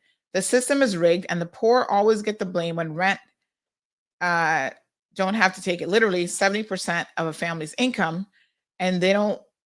Why not more of us? Oh, something missing here. Why don't more of us have some sense of humanity and really and truly, and then it gets cut off? Well, poverty is part of the problem, but Dave, let's be very, very clear about poverty. Blaming poor people for poverty isn't really logical in any way, because there are things that are part of the problem. As you say, there's systematic issues that will keep a person poor once they are born into poverty, and the rich keep getting richer. But there's certain things in life that you can learn from people of wealth, even if you're a poor person, such as the number one thing, and I read this many, many years ago. If you grew up in a poor home, the worst thing that you can do to keep yourself in that situation is to have too many children. And how many poor people have a concept or understanding of how not to have children that they don't really want or they're not ready for? 3, 4, 5 children later, they will never be able to come out of poverty. Very few do. When you have started out bringing children into this world, that adds to the burden. You have the opportunity to lift yourself out of poverty in some instances, but you cut yourself off at the knees when you have children, especially at a young age, that you cannot afford. That is a single factor for keeping you in poverty. Your mental state of mind does that to you as well. That's why a lot of people, when they see what the US is doing in relation to women's right to choose and so on. I was reading an article just the other day about this young lady in Texas who found out that she was pregnant just as they were changing the Texas laws. And, Texas now has some of the strictest abortion laws. And she didn't want the pregnancy. Now she has twins. And because she couldn't travel anywhere else to have an abortion, and I'm not saying I'm pro-choice, I'm not pro-abortion, so I want to make this very, very clear. And now she has twins that she didn't want, by the way. Now, whether or not that will make her a good or bad parent, I guess time will tell. But you see, people who make these rules know that rich people will always have an option. Because if you're rich and you live in Texas, your parents are rich and you get pregnant as a teenager, they have the option of taking you somewhere else. They have the option of putting it up for adoption or doing all sorts of other creative things with the baby. The poorer you are, the fewer options you have. Lavana says rich people only have 1 or 2 children. Just saying, and in some cases, not at all. That should be a lesson to all of us. And Dave, you talk about people working all these jobs. My mother, for as long as I can remember, and she's in her 80s, has always had 3-4 jobs. That is nothing new when you were growing up poor, right? And I don't have very many memories of seeing her very often at all. That's not a problem for today's society. That has existed for a long time. Miss Maria says, Sandra, everyone, rich or poor, have the opportunity for education to better themselves, to do their part in establishing rules and regulations in order to make sure kids go to school every day. Well, education itself is not something that is equally available to everyone. So not everyone has an equal chance at education. And again, this directly ties into poverty. Where you live, not so much in Cayman, but in the US, will determine what schools you go to and what resources are allocated to those schools. Your zip code, your area code. The last time I was in Miami in May, I stayed with some of my husband's family in Fort Lauderdale. They stay in a very affluent neighborhood. And I couldn't help but make the observation, they're living in $1 million home. I'm like, this is really nice, million plus, I'm sure. Right around the corner for them, like 2 minutes, is this private school. And I started asking them about this private school. Because, the couple days I was there past the school, on the morning, I saw like 6 police cars at the school. And I thought, why do they need so much police presence? And these are like state troopers or whatever, city police. Is the school paying them privately to be at the school, or why does the school get all this protection? And I forget the name of the school. It's there in Fort Lauderdale. But anyway, I was speaking to one of the teenagers, one of our cousins, and they were like, oh yeah, the school's like super expensive, very exclusive. And they didn't know what the arrangement was with all the police. It was a big sprawled out private school. But even the protection that you get afforded, all of that is based on money. It isn't just, oh, well, everyone is going to have equal opportunities to education. Maria says she's talking about Cayman. Well, let's talk about Cayman. Government schools, a little bit on the overcrowded side, limited resources. Jared is here. Morning, Jared. Morning. Can you hear me? Yes. Okay, thank the Lord. Limited resources. Remember just the other day under Tar Rivers, government schools were saying that they didn't have the money to supply children with books. They had to be copying their lessons out of the books and photocopying stuff and this sort of thing. They couldn't even afford to give our children books. I was like, what? Who in a proper school doesn't have books of their own? They can't afford paper. Teachers are having to purchase their own equipment if they want to have certain things in their schools. How does that equate to your child getting a better education if the school cannot even afford the basic resources for your child to be able to practice their writing and do their arithmetic and whatever else they need to learn? Private schools give you language options. Thank God I just saw the government, in conjunction with private sector, have announced that all government school children will now have mandatory swimming lessons. That's fantastic because we live in an island. I was so glad to see that.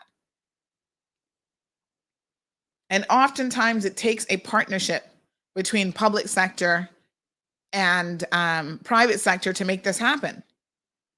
And that's the funny thing. I'm not going to get into too much detail on this, but I will say this. The R3 Foundation, and I need to try to link up with Brian Hunter and have a conversation with him, but the R3 Foundation has a lot of people coming together quietly from the private sector, and making contributions to support a lot of the NPOs and the things that they do. And people in this community have no clue what's going on. And so I think to myself, when I hear something like the DART organization, for example, has given $5.5 million in contributions, in pledges to the R3 Foundation, which helps other organizations like ARC and, Feeder Future and other NPOs to help them do the job that they need to do, Meals on Wheels. And the public does not even know that that's actually happening. And that's why we can be so critical of these organizations when they're here. And I'm not saying that there are times that a critical analysis of some of the things that they do is not required. But we also need to appreciate that they don't have to make these types of contributions. And in fact, there are a lot of companies out there who have, Caymanian owned and grown companies who have never contributed anything meaningful from the society. They're in retail, they're in these businesses, and they are making money. And because they're Caymanian families, they get a pass. But if it's a foreign investor, like the DART organization and others, oh, well, what are they doing for the Cayman Islands? Or what are y'all own people doing? I'm not going to go deep into that conversation today, but that's a conversation that we will be having. So it takes a lot. You want to talk about affording private school? Denny says 2 or 3 children is a good minimum. That's the good maximum, I think is what you actually meant to say, Denny. Not the minimum. 1 is the minimum. 2, if you can really swing it, 3, max. Most of y'all don't even have the time. Lavana says working multiple jobs doesn't make you a bad parent. No, it doesn't. But what it potentially does is makes you unavailable for your own children. You're passing each other in the night. So if you're unavailable when your child comes home at 3 o'clock until they go to bed, say 8 o'clock at night, and in the morning somebody else is getting your child ready, you got, helpers doing it. Helpers have been raising Caymanian children for generations. And we treat them like dirt. That's a whole other topic, but yes. How can you pass on your core values to your children if they don't even see you? Because you are having to work 3, 4 jobs. And the sad part about it, and I want to switch to the port topic because I've been meaning to talk about the port topic for a while. The sad part about it is most of us historically have been working all these multiple jobs and doing all this kind of stuff, not because we needed to just survive and make a living, but because we wanted more than the people next door, more than the Joneses. So we need to feel fulfilled when we have a 4,000 square foot house. We have to feel fulfilled driving a certain type of vehicle or a household with 3, 4 cars when there are only 2 adults in it. Even again, I want to draw from my own personal experience because I didn't want y'all to think, well, Sandy don't know what she's talking about or she's throwing people under the bus. I know exactly what I'm talking about. Growing up in a household where your mother would go to a trip overseas and could buy 4 or 5 of the exact same pair of shoes, yet there were critical things that were not happening in the household in terms of taking care of the children. This is the madness of our society. Materialistic. The Ford report talks about that. We live in a materialistic society. So a lot of y'all are talking about, oh, you got to work to survive. You're not working to survive. You're working to have a certain lifestyle that is beyond your means. And you need to reel it in. And you're not limiting yourself with the number of children. You're not saying, okay, if I want to have this type of lifestyle, it's much easier to get that type of lifestyle if it's a 2-parent household. You're not even committed to that.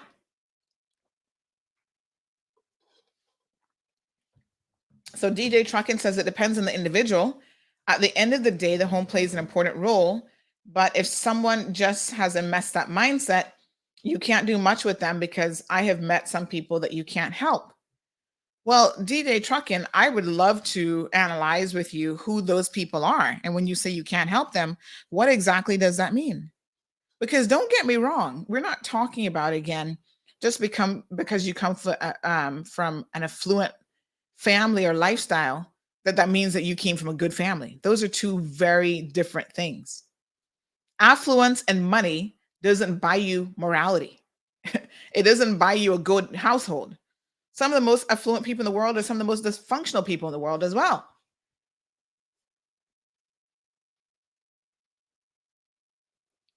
DJ Truckin also says government schools are failing big time. It's funny that I learned more out of school than I did in school. Shannon, good morning, says some of the grocery stores could donate more almost expired food. The amount of food they throw out must be horrendous. Well, meanwhile, the grocery stores are the ones who are, as Woody said, he was on here, trying to keep the food bank afloat. And he even said that they don't really pay that much attention to donated food, except the consumers might be hypersensitive to it, but they know that date doesn't mean a whole lot, that you can continue to use it past that date. So Denny is saying the minimum. Most people can't afford more than 2 or 3 children, Denny. So I would invite you to think of it as the maximum. Why are you going to have more children than you can afford? And I don't mean always financially afford. Like I said, time. The most important thing you can give your children is time. I just have a quick statement. I notice everybody collectively is, pointing fingers, but what are you as the individual doing? Because if Well, we that's always, what I'm saying. Turn it around, point it at yourself. because if the government don't have an endless budget, I'm not saying the prioritization of education was not at the forefront, but I do know with all the budget cuts that were happening with the previous administration and government salary freezes and moving around money, education may have fell to the sidelines as I was in that group. But you as a parent have the individual responsibility to make sure that your child is reading their book, make sure that they know their multiplications, make sure that they have social skills, because whilst children are predominantly in schools, you as the parent, as busy as your life might be, you need to be reinstilling the basics of foundational practices that are happening in schools. So you can't just say, throwing more money at it does not solve the problem. It's when we take the time and attitude to build community, as Premier Panton says, that community builds country. How are we as Caymanians as a community building the country that we want to be for successive generations? Yep. Someone reminded me the other day, they said, Sandy, we heard you talk about the previous government, the PAC administration, having 8 years. They said, actually, they've had 12 years in office. So they reminded me to please correct that. And they're absolutely right, because I think they were initially elected in 2009. And then the last government was still a progressive-led coalition government. So, yeah. Janetta says, did you read about how the government school leavers don't meet expected academic standards? 50%. And again, this ties in directly to, what is being said here.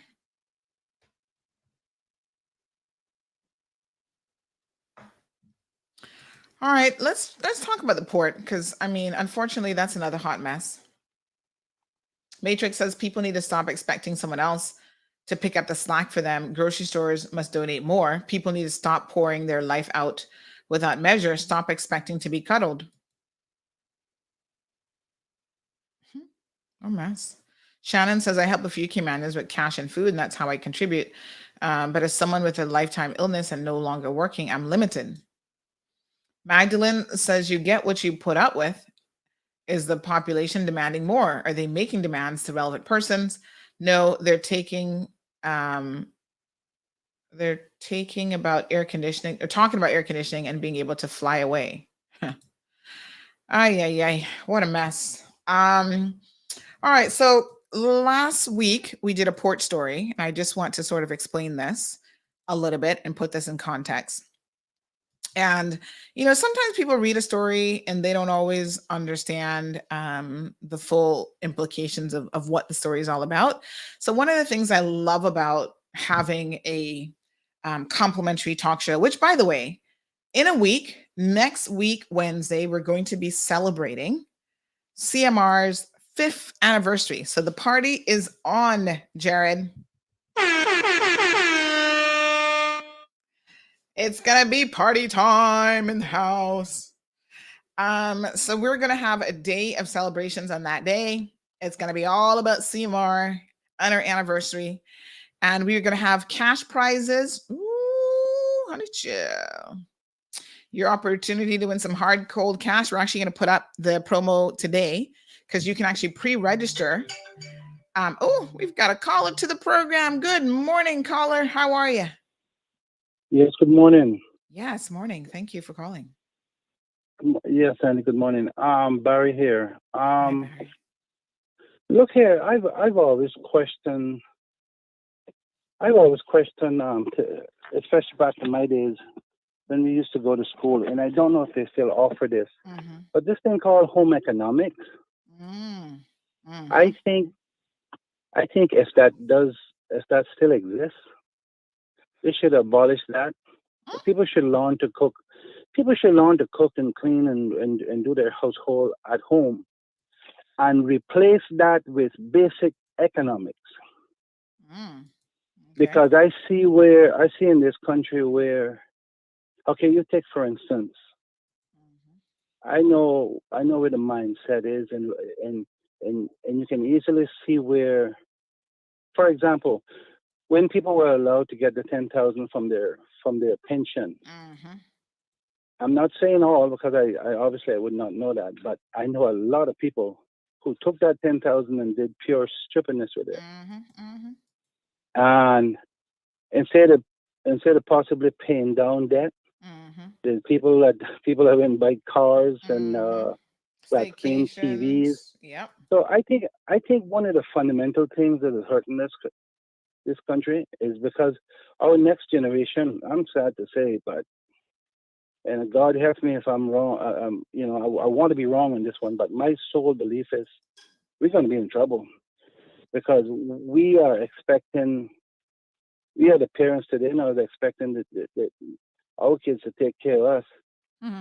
In most cases, I'm sorry, it's not going to happen. It's not going to happen. We already see where the parents are still the child today, taking care, the roles are reversed. So I think we need to start, if that home economic situation still exists, I personally, and I don't mean to be rude, but I think that's a waste of time. If you haven't learned to, and I'll use myself as an example, because one thing about me, I like to be fair across the board. I definitely not the best cook. My own dog would reject my cooking. But what I'm saying is, home economics,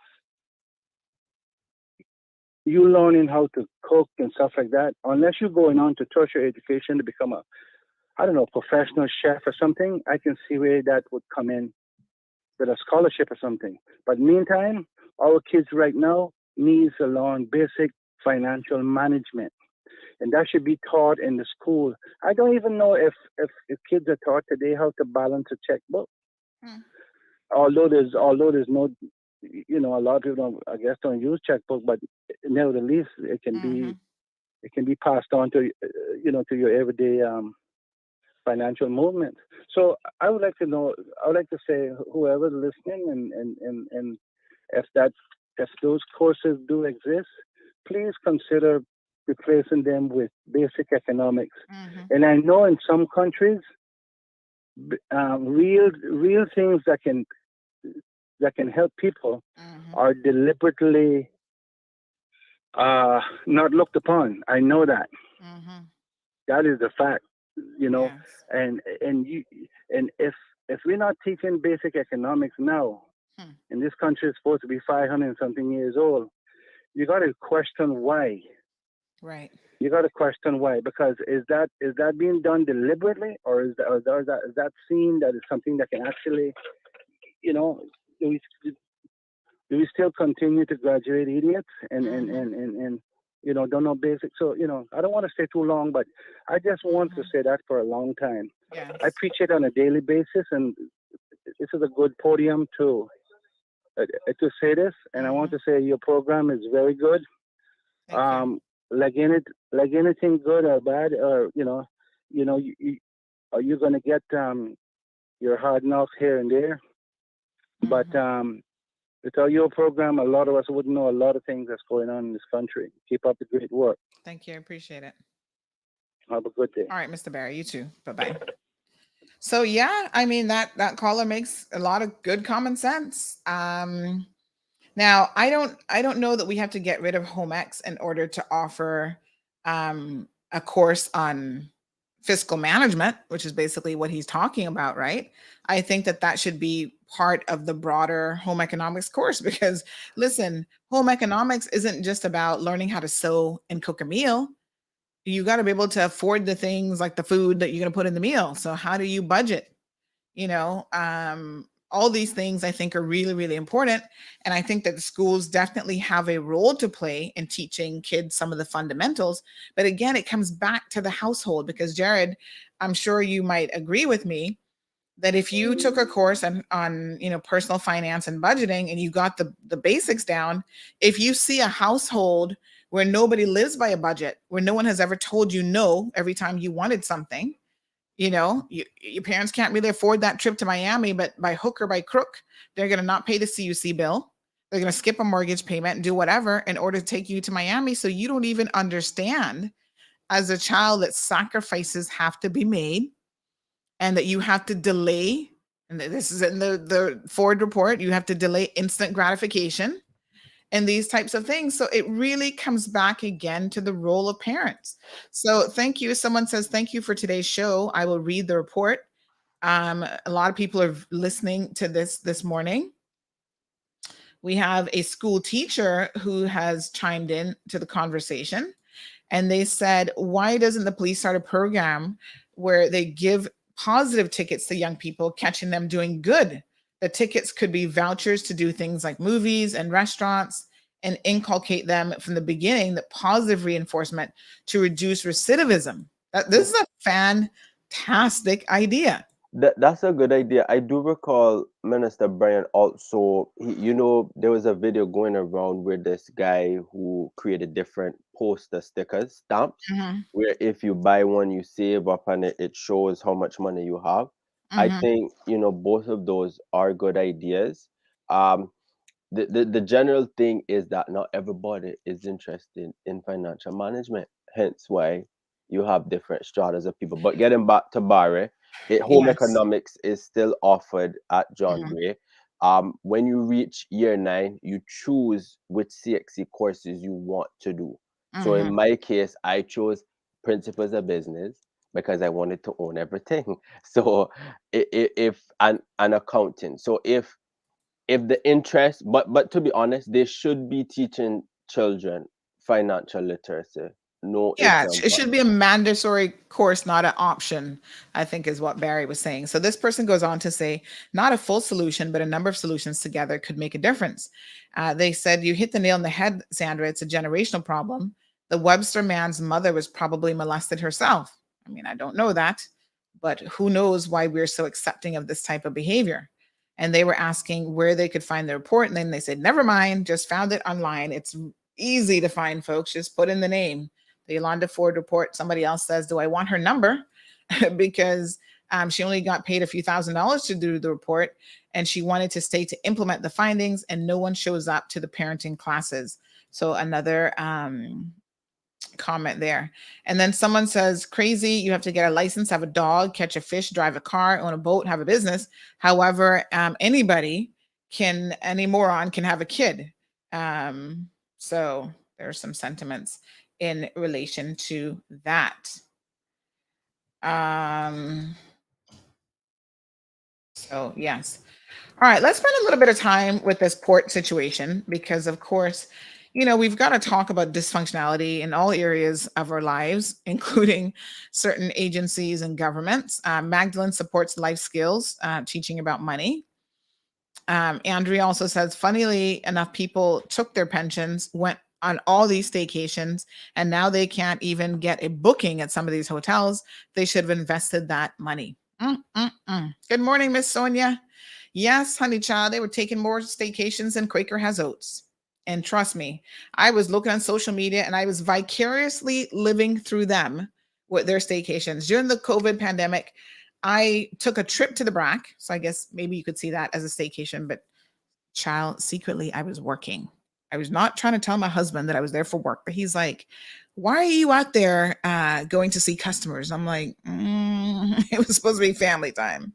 So I guess you could kind of count that as a staycation, but I incorporated work and I actually earned some money on my staycation. But I was vicariously living through people, hanging out at the Kimpton, all these other places. And I thought, oh, that's so nice. I want to give a shout out to the Westin. I actually went to the Westin on Friday. So Jim, if Jim is listening to the program this morning, Jim Maurer, thank you so much for your hospitality, for hosting me at the Westin on Friday. So I decided, we kind of had a busy weekend as a family. We were going to, Gianna had a little friend, Ella, who had a birthday. She just celebrated her first birthday. So we did a function with them on Saturday.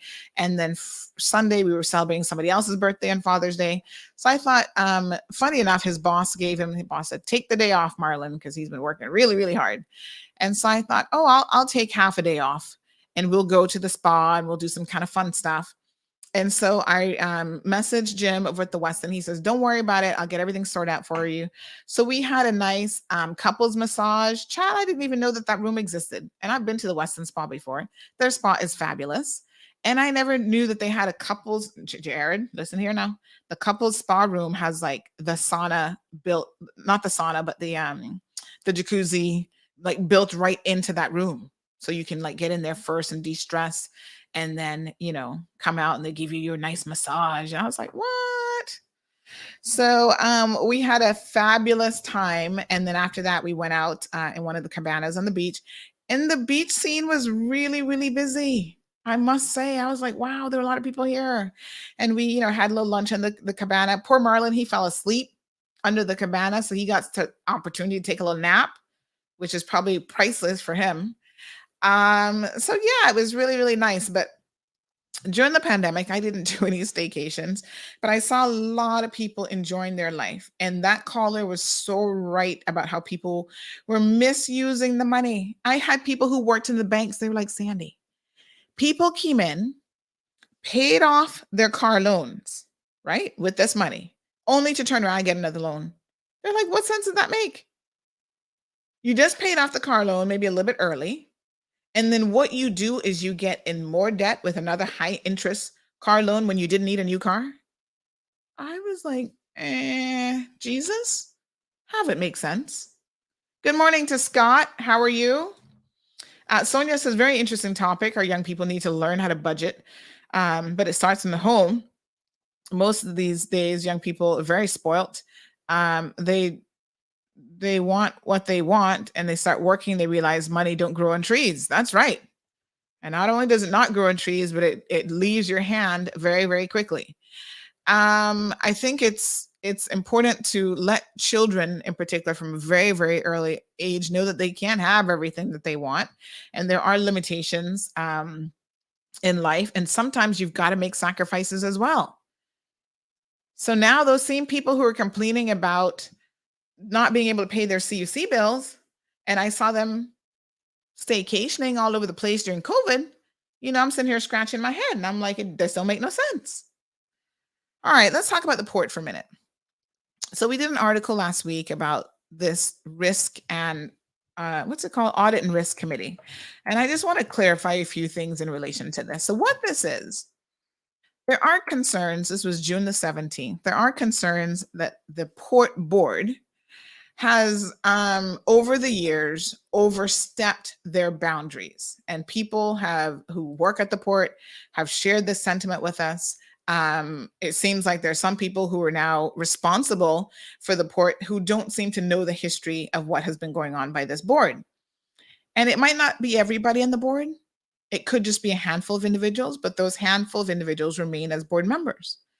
So 2 years ago, the Cayman Islands Port Authority Board decided to indefinitely suspend what is called the Audit and Risk Committee after concerns are raised by the Office of the Auditor General. So we learned that after the resignation of the acting, not the acting, I guess he was acting for all those years, yes, former port director, Joey Woods, they reinstated. So I think he resigned in September of last year. And then by October, they reinstated this committee. And once again, it was being headed up by Jacqueline Scott Rankin. Now, I want to be very clear because we did reach out to the Office of the Auditor General in preparation of the story. Before we even wrote it, I wanted to know about this, what's called the ISA 260, which is the International Standards on Auditing, because it was that section that raised some concerns about what the Port Authority had been doing. But it's not so much that the Port Authority had a risk and audit committee, because we understand that, in fact, although it's not something that is required, it is something that the Auditor General suggests that every authority has in place. But what was happening with their risk and audit committee is they were using that committee to overstep their role as board members. So they were actually, it says in a quote here, undertaking operational duties rather than remaining non-executive. And that was flagged by the Auditor General as a significant risk to effective governance and oversight. So in other words, the board is trying to run the port, and they're trying to do things like get involved in HR matters and trying to hire people and all this sort of thing, which that is not the board's remit. So what is particularly interesting about this situation is at the time that it was disbanded, the board chair was Mr. Kearney Gomez. He met with Auditor General, and this is in the minutes, right?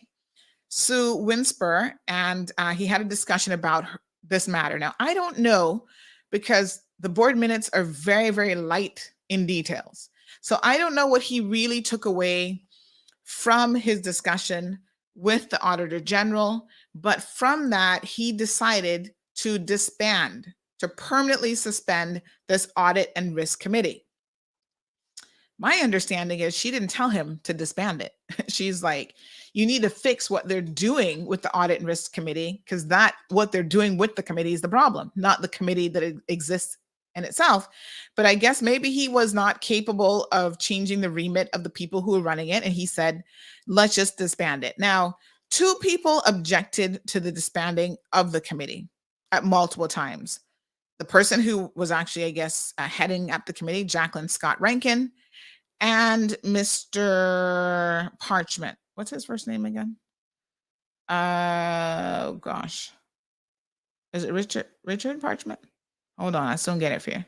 So the interesting thing about them is at the very first meeting where it came up about, what should we do about this situation? Should we disband it? Whatever. Both of them objected. They're like, no, don't disband it. Richard Parchment, yes. He's now deputy chair of the board. And they voted against it. And then the second meeting on June the 8th, there was a vote to be taken on it. I think that was the first meeting. Then July 30th, they actually had a vote on it. And in both instances, Jacqueline Scott Rankin and Richard Parchment voted against the motion, right? They voted to have it deferred. They were like, no, we shouldn't suspend or disband this committee. It said, Deputy Chairman Eric Joseph, members Robert Foster, Ashton Bodden, supported the chairman's proposal, while Jacqueline Scott Rankin and Richard Parchment objected to it being disbanded. Ken Thompson asked what would be the process should a similar occurrence present itself, and the chairman advised that there was a number of ways that it could have been dealt with, such as using POCs to carry out the inquiries and to report to the board, which would keep the board out of operational matters. Mr. Joseph suggested that finance and HR departments provide monthly reports, and they should be called to the board should there be any questions. Ken Thompson then supported the chairman's request, and the deputy chairman, Eric Joseph, suggested another option, which would be to suspend the committee rather than disband it. Miss Jackie Scott Rankin and Mr. Parchment asked for their objections to be minuted. The motion has been deferred until the next board meeting when it will be decided whether to disband or suspend the A&R committee. So the following meeting then was July the 30th. This is back in 2020. And the majority, except for those two individuals, said, yes, let's go ahead and indefinitely suspend it. So when they bring it back, now listen to this, Joseph. They bring it back, this committee, they reinstate it in October of last year. They don't ever say to other existing board members, and this is where I think this is so interesting, right? They never say to existing board members that, hey, here's the history of this audit and risk committee, that it was brought up by the Auditor General's office as an issue because it was previously overstepping and it was under the remit of Jacqueline Scott Rankin. They don't say any of that. They don't give the existing board members, who a lot of them are new, any of the history of what transpired with this committee. They just decide to reinstate it. So now the other board members are completely in the dark about what transpired and what some of the criticisms are. Why would they do that? Jared, your guess is as good as mine, I suppose. I guess they have something to hide. Well, it seems like they want a lot of power from this port authority that, as a board member, they should not be, matters that they really should not be involved in. It's very peculiar, and I know that they do get compensated. So when they have these board meetings for this subcommittee, the audit and risk committee, they get paid for that as well. So some people say maybe they're looking to earn a little bit of money from extra meetings. The problem is the audit and risk committee is carrying on business, I understand, that the rest of the port board has no clue about, because it's not brought to the entire board. And once again, they are working very closely with Donovan Hutchinson, who we know has his eyes on being port director one day. And that seems to be supported by certain board members who are particularly close to him. And he's a board member? No, he is an employee at the port. But he sits on this board, apparently, or he does stuff with this board, him and Jackie Rankin Scott.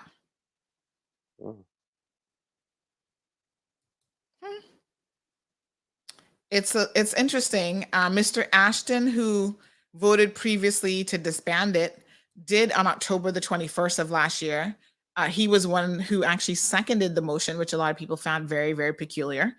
And there just seems to be a lack of information that has been put in the public, and even in relation to other board members being unaware of why it was indefinitely suspended in the first place. It's a little bit shady.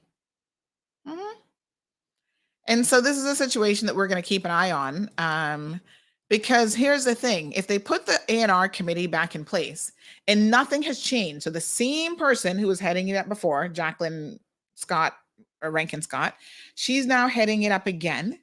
Has she taken a course, which, by the way, there were recommendations that board members do training at the port, and that has not happened. None of them have done training to understand how boards work and what their remit is, and what this committee is about. None of that has happened.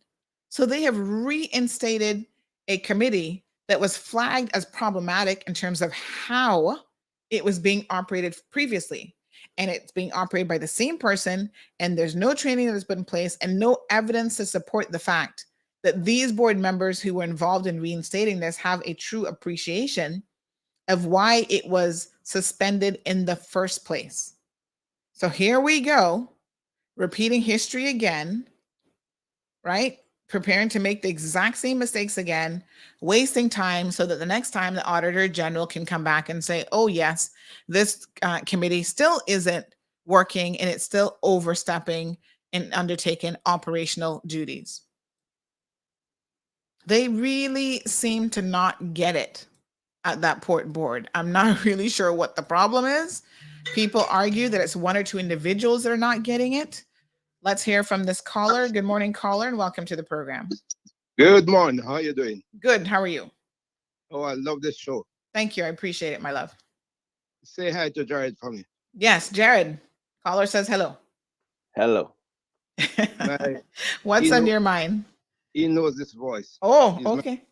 He is my old student. Oh, beautiful. Very nice. Hi, Jared. Hi, Mr. Vincent. How you doing? Good. You know, every morning I try to catch a show, but this morning, because I'm not going on the road as yet, I said, let me try to catch it. Oh, nice.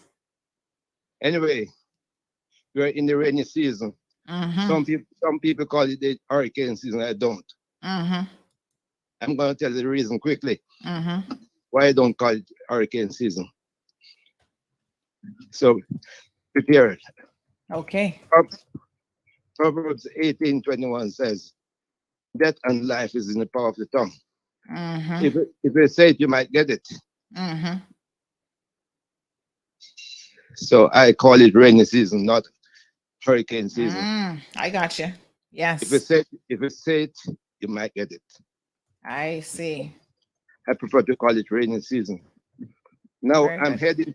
I'm heading somewhere, so stay with me. Okay. Now, Jared knows the work I do. Now, because we're in the rainy season, for drivers driving on the wet road, if you're driving along the wet road with first surface and you're approaching a bend, reduce your speed but before you get in the bend, because braking on a bend is dangerous. Mm-hmm. There should be no sudden movement of the steering when you're in the bend, because sudden jerky movement of the steering is going to cause it to get in a skid. Mm-hmm. Or no harsh application of the brake, or no harsh application of accelerator or idle, because any one of these I just mentioned is going to cause a skid. Mm-hmm. Now, in ordinary layman's term, a skid is when you lose traction on if you lose traction on the tires, you're going to get a skid. No, I'm going to give you the one that most people can't remember when I tell them. A skid is an involuntary movement of a vehicle due to the grip of the tires on the road surface becoming less than a force or forces acting on the vehicle. Most people don't remember when I say that because it's too long. Right. So in short term, a skid is when the vehicle loses traction on the road surface. Mm-hmm. Mm-hmm. That's short and sweet. Mm-hmm. Now I have another one for you. So I need you to put your phone on calculator. I'm gonna move fast, so learn fast. Okay. Most people are getting their vehicle from Japan, and you know when you get your vehicle from Japan, these vehicles are coming kilometers per hour. Mm-hmm. But our speed limit in Cayman is in miles per hour. Yes. And you know you don't want the police to get you when you're traveling along Linford Pearson, which is 40 miles per hour. Mm-hmm. And Linford Pearson, a portion is in 40 miles per hour. Down below where they're doing the road works, changes to 25 miles per hour. Mm-hmm. No, I have one for you, Miss Jackie. Not Jack, Miss Sandra. Mm-hmm. Where did I get Jackie from? Anyway. Because you just heard me talking about Jackie. Yeah. It was still in your head. No worries. Yes. Anyway, as I said, I'm gonna teach fast. Don't want to take up too much of your time. Learn fast because I'm gonna teach fast. Okay. 1 kilometer is 5/8 of a mile. Mm-hmm. No, I want you to tell me the fraction 5/8. What's that in decimal? Oh Lord, Jared. If you don't know, tell me. Let Jared tell you. Yes, Jared, you're gonna have to do this one. I don't know. You're gonna have to tell me because listen, don't do me that teacher. He's like, I taught you that, Jared. Can I tell you something, teacher? My brain, I was actually saying this just yesterday to someone. My brain does not work in kilometers. The only thing that I ever think of when somebody says kilos to me is cocaine. That's the only thing I know about in kilos. But I have no reference point because I grew up in the American system, so we know pounds and Yes. ounces and. Anyway, what we're doing is I'm teaching you to change. So some of our listeners are smart though. Al Ray I'm says saying 0.6. 0.6. Al Ray says 0.6. Amori says 0.625. Don't me that. It's 0.625. Don't Yes, do 0.6. Amori. Wow, she's on it. I told you before we start to put your phone on in calculator, and then we will be moving fast because I don't want to take much of your time. Yes. Okay, so now you have your phone and calculator. Yes, go ahead. Let's move. Jared, do your calculations. No, if you're handling for a person the portion from down by Kings, going up, there is 40 miles per hour. So you want to change 40 miles per hour to kilometers. It's 40 divided by 0.625. If you don't get 64, put your phone in the garbage bin. Did you get 64? Yes, I got 64. Good. All right. Now listen.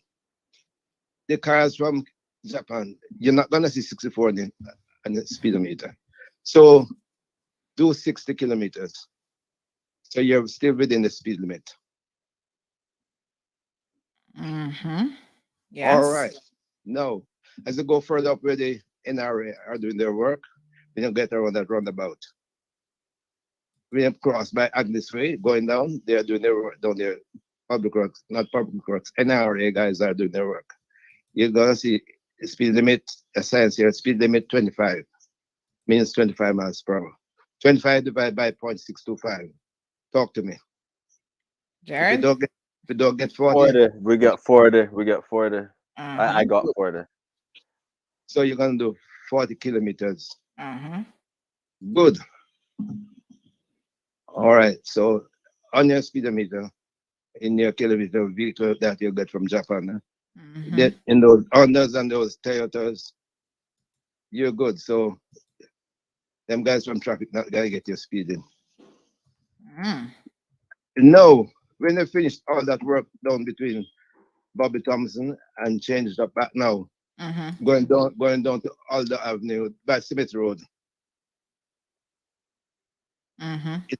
They're gonna put back the speed limit back to 35 because when all that work is finished, 35 miles per hour, 35 divided by 0.625.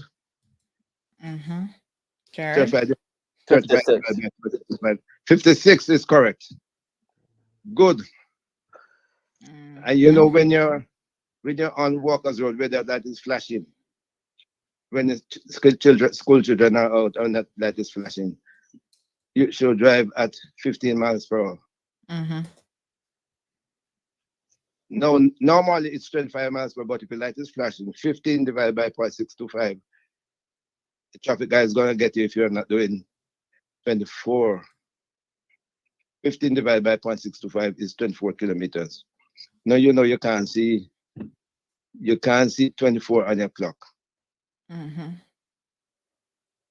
So you have to gauge somewhere there between 25 and, but you can't see 25 when you're on those Japanese vehicles, you can't see no 25. The range there between, because this Japanese vehicle, the clocks, you don't see, the range is between 10, 20. So you just make sure you keep it a little bit below so that the traffic guys will not get you, because speeding tickets are expensive. Every mile over the limit is $20, Okay. I see people picking up speeding tickets for $400. Can you imagine you're gonna take that out of your grocery bill to go and pay speeding tickets? That's crazy. Okay. So you get all the information about negotiating corner there on wet road. Reduce the speed before you get into the bend. There should be no braking on a bend. You're gonna get into a skid. So All braking should be done on the street. No braking over what's going around a bend. Okay, that's enough for me today. All right. We appreciate it. Okay. Thank you so much. I will not tell you who I am. Jared did tell you who I am. We'll find out more. Don't worry. All right. All right, my dear. I give you a little hint. I did traffic for 30 years. Okay. All right. Thank you so much. We appreciate it. Take care. God bless you. All right, dear. Bye-bye. So a little bit of traffic, some traffic advice this morning. So BE Bank says they need to post both kilometers and miles per hour on the signs. I said that 25 years ago. Yes, it is peculiar because we are obviously, because 80% of our visitors are coming from the North American market, our signs are miles per hour. But a lot of people are, in their brains, I guess, thinking kilometers because they were brought up in that system. And as the caller pointed out, we have vehicles. Listen, Hondas are the number one vehicles in Cayman, and they're brought in from 99.9% of them are brought in from the Asian market, which means it's all in kilometers per hour. So funny enough, it's so interesting that this caller should have brought this up this morning, because I was in a Honda yesterday looking at a car at Car City, and I said, do you guys still have the stickers? Because I remember way back in the day when I think it was my Integra that I had, they put the little sticker on there. Or was it my Honda CRV? I can't remember, but they put the little sticker in there to tell you what the conversion was for certain key, like 20 miles per hour is whatever in kilometers. And it helps because, like I said, me personally, I have no reference for kilos at all. The only thing that comes to my mind when I hear kilos is cocaine. Because I think that's the only way that they measure cocaine. Like, I don't know. But everything is like, oh, he had 20 kilos of cocaine. I'm like, okay, I don't know how much that really is, but sounds like a lot, So anyway, caller, thank you for that. So we'll continue to monitor the situation over at the port. It's just super interesting that this committee has been revitalized, the A&R, the Audit and Risk Committee, and no publication or understanding if the committee members really understand what the committee is supposed to do and what their remit should be. So what we understand that the ARC is what it's called, committee, should look at is financial statements, audit reports, business risk, but at a strategic level.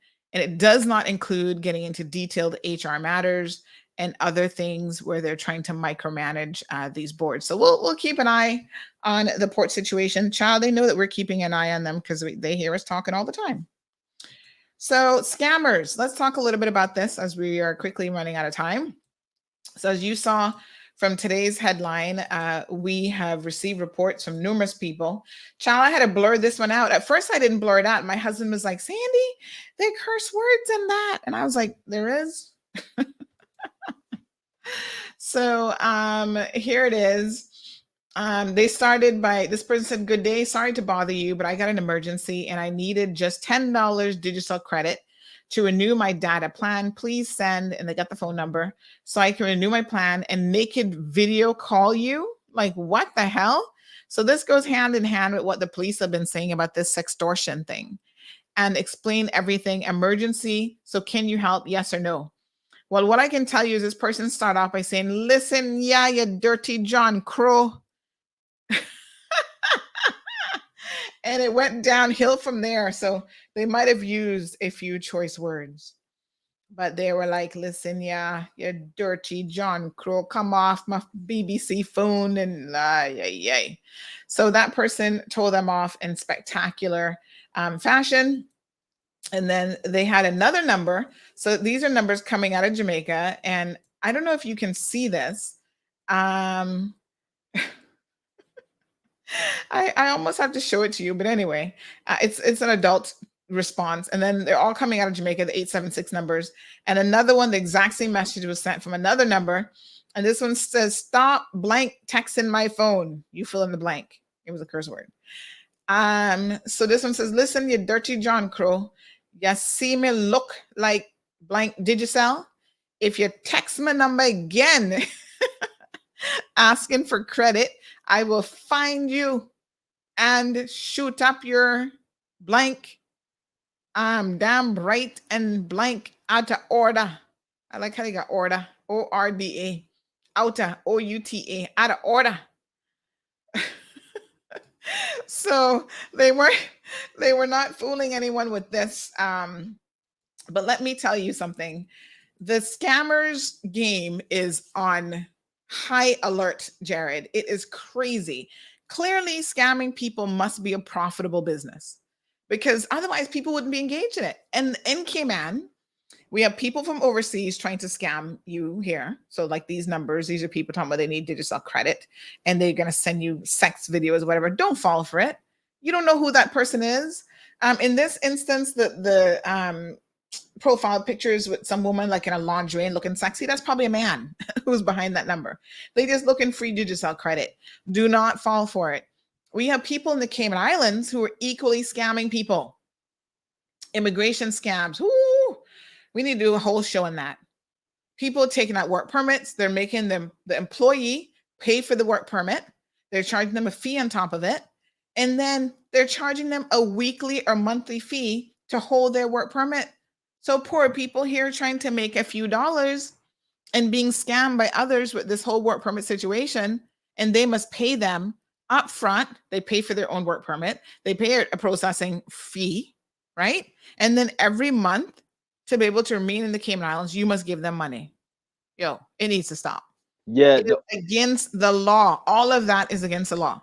yeah, organized crime is something that's very prevalent across the world. However, people need to be vigilant. You know, if somebody say, "Oh, you need to pay a bill," please check with your authority or your public service. Call them to make sure. Yeah, it's El Ray dangerous. says that men are falling for it because they want to see them dirty pictures and videos. What? Oh my gosh, y'all don't have no sense if you're falling for this kind of foolishness. Folks, do not fall for it. There was a day, I remember back in the day, they used to use MSN Messenger and Skype and stuff like that. And they were convincing men that the man must get naked and show them whatever. And then what they would do is they were recording it and then they would take that and basically Like extort blackmail you. them. Yeah. Yeah. Say, oh, if you don't want me to post this on social media or send this around to people in your community, you got to send me $5,000-$10,000. And some of y'all ain't got nothing to be showing off when you're naked. So keep it to yourself. Nobody don't want to see it. And it's easy to extort people with that kind of video. So do yourselves a favor, folks. If any stranger, and listen, not even stranger, I've been saying this to young people for about 15, 20 years now. If you have a boyfriend or you have a little guy that you're interested in, he's like, oh, send me a naked picture. Don't do it. Young Kim, people, old Kim, man, too people, small middle-aged for that. people, do not do it. You know what you must tell him? This is what I would tell him. You want to see it? Come see it in person. No photos, no videos. Okay? Don't be falling for the foolishness because we have seen even on this small island, it's happened to teenagers, it's happened to adults where they send out a video or a picture of someone, it ends up all over the island and everybody know what your parts look like. And trust me, people are going to share it just out of curiosity and they'd be like, oh my God, what a scandal. But it's really not a situation where most people need to see your private parts, not at all. Up to yesterday, I got a video of some model, allegedly, I don't know who she is because I've never seen her in my life, in Jamaica in a compromising situation. And I was like, why would she do that? Is that Miss World? That the lady that was I don't know Miss who World? I don't And know she who she with is. popcorn or something like that? I have no how you know about this video? Is that it? I don't know. I don't know who she is, so I can't say. Was it she like a had her lot of hair, police? she had her hair in braids, kind of blonde braids. I don't know. It said top model in Jamaica. And apparently they did some show. So supermodel gets busted giving blah, blah, blah, blah, blah. But why would you allow someone to record you in such a compromising position? Just don't do it. Now, listen, I'm not the morality police when it comes to this sort of thing because y'all are freaky. And I understand the need for some of y'all to be freaky. As long as it's with a consenting adult, I don't really get involved in it, right? But I think when someone starts asking you for footage, that is where you need to, your little spider senses should be going off and you should be like, no, this don't sound right. What are you going to be doing with this footage? It will always come back to bite you. There's some young people right now, folks, who, unfortunately, have been caught in that situation. And it's the kind of thing that you never live down. Like when it happens, 10 years later, people see you and they'll be like, oh, remember when that naked picture of you and your vajayjay was circulating all over WhatsApp or whatever? It's embarrassing. So it happens mostly to young girls and women. Not so much men. I don't know why, but I've seen a couple of men. I saw some allegedly politicians during the last election. And I was like, oh, honey child, I don't want to see this little thing. And I do mean little. But anyway, I said, listen, I have no way of knowing if this is what this person's manhood looks like because I've never seen it. So I can't vouch for this. I do know that it was in circulation and it was being alleged that it was a certain elected official. How scandalous. And guess who sent it out, Jared? Just take a wild guess. One of the Spanish girls he was checking who was trying to make some money during the election. She's like, oh, it's election cycle, a lot of money being sent around. And of course, people who were running against him were very interested in the photo. And I said, listen to me, only a handful of people, maybe more than a handful, I don't know, can tell you if that's who they say it is. Because it was like waist down. I didn't see no head. So that would be the Spanish girl that sent it out. His wife, potentially, because he is married. And maybe he's got other side pieces. I mean, I don't know, but I'm not one of them. So I can't vouch for if that's so-and-so. So good luck. There was supposedly a video that never made it out. So I don't know. Jonathan reminds us that Kim Kardashian got famous from her scandal. Yeah, but y'all not know Kim Kardashian.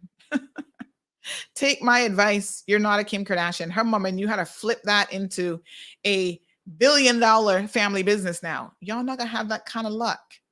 So don't ruin your reputation thinking you're going to be the next Kim K because it ain't happening. B.E. Bank says on the work permit scam, why is Works allowing work permit holders to obtain work permit for persons they have no work for? Where is the enforcement? Well, we're going to talk about that. Let's spend some time talking about that tomorrow, B.E. Banks, because there's a lot of reasons why that is actually happening. And you would be shocked to know that immigration can't do anything about it until, number one, the permit is actually submitted. And number two, the person has to come forward and said, this is what's happening to me. Chris is listening to the show. He says, Sandy, you too bad. I know. Wee says, you're killing me today. Killing you softly. Jonathan says, you got to have a real mandingo to be internet famous. Bobo listeners, we will catch y'all tomorrow morning. Have a beautiful day. Thank you for tuning in to another episode of The Cold Hard Truth on Bobo 89.1 FM.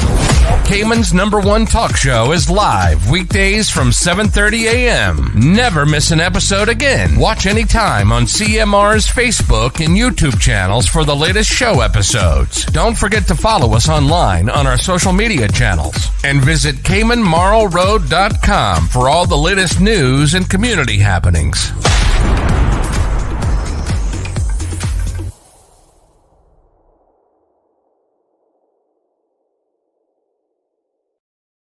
Jonathan, I don't know about that because I've seen some pictures of some mandingos, and trust me, as a woman, no woman's really interested in that. That's excessive. Okay, so it might make you internet famous just to look at, but most women are gonna be like, "Ooh, stay away from that." Paul, good morning. He says, "Good morning, Sandra and CMR. Interesting fact: I drive a Hyundai Accent. Speedometer is in miles per hour and kilometers per hour." Really? All speed signs in Bermuda. Did I say it right this time? Where's the pronunciation, police? Bermuda. Bermuda. Yeah. 35 kilometers an hour is the legal speed limit, and 50 kilometers an hour is the official speed limit. So your car is in both, like from the factory, or did they put a little sticker on it. Because what they do here, Paul, we have vehicles that are both right-hand drive, left-hand drive, European vehicles, and then we have American vehicles. Now, interestingly enough, some of the European vehicles, say for example, Mercedes, right? I only know this because I happen to drive one. Although they're a European car, they are able to order the miles per hour on their speedometer, which is kind of interesting. Like customize it.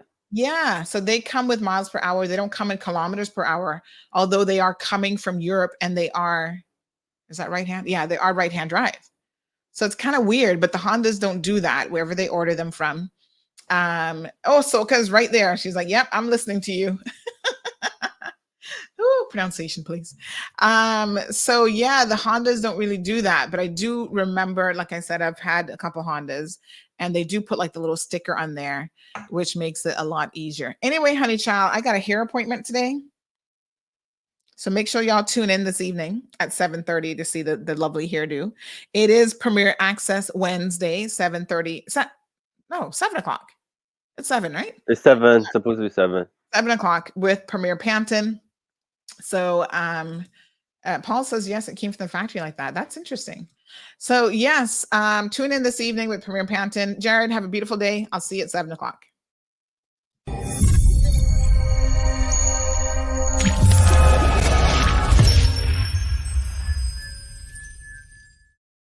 The Cold Hard Truth now has your Premier Access with Premier Panton. Hello everyone, this is Wayne Panton. Come and join me on Cayman Mall Road's Premier Access every other Wednesday at 7 p.m. for a frank and open Q&A session. I'm here to answer your questions about the issues that concern you the most. Tune in to YouTube and Facebook Live on Wednesday. We will see you there. Full transparency, answering your questions, down to earth, accountable, and accessible to who matters. You. Don't miss Premier Access on the Cold Hard Truth, spilling the tea like no one else.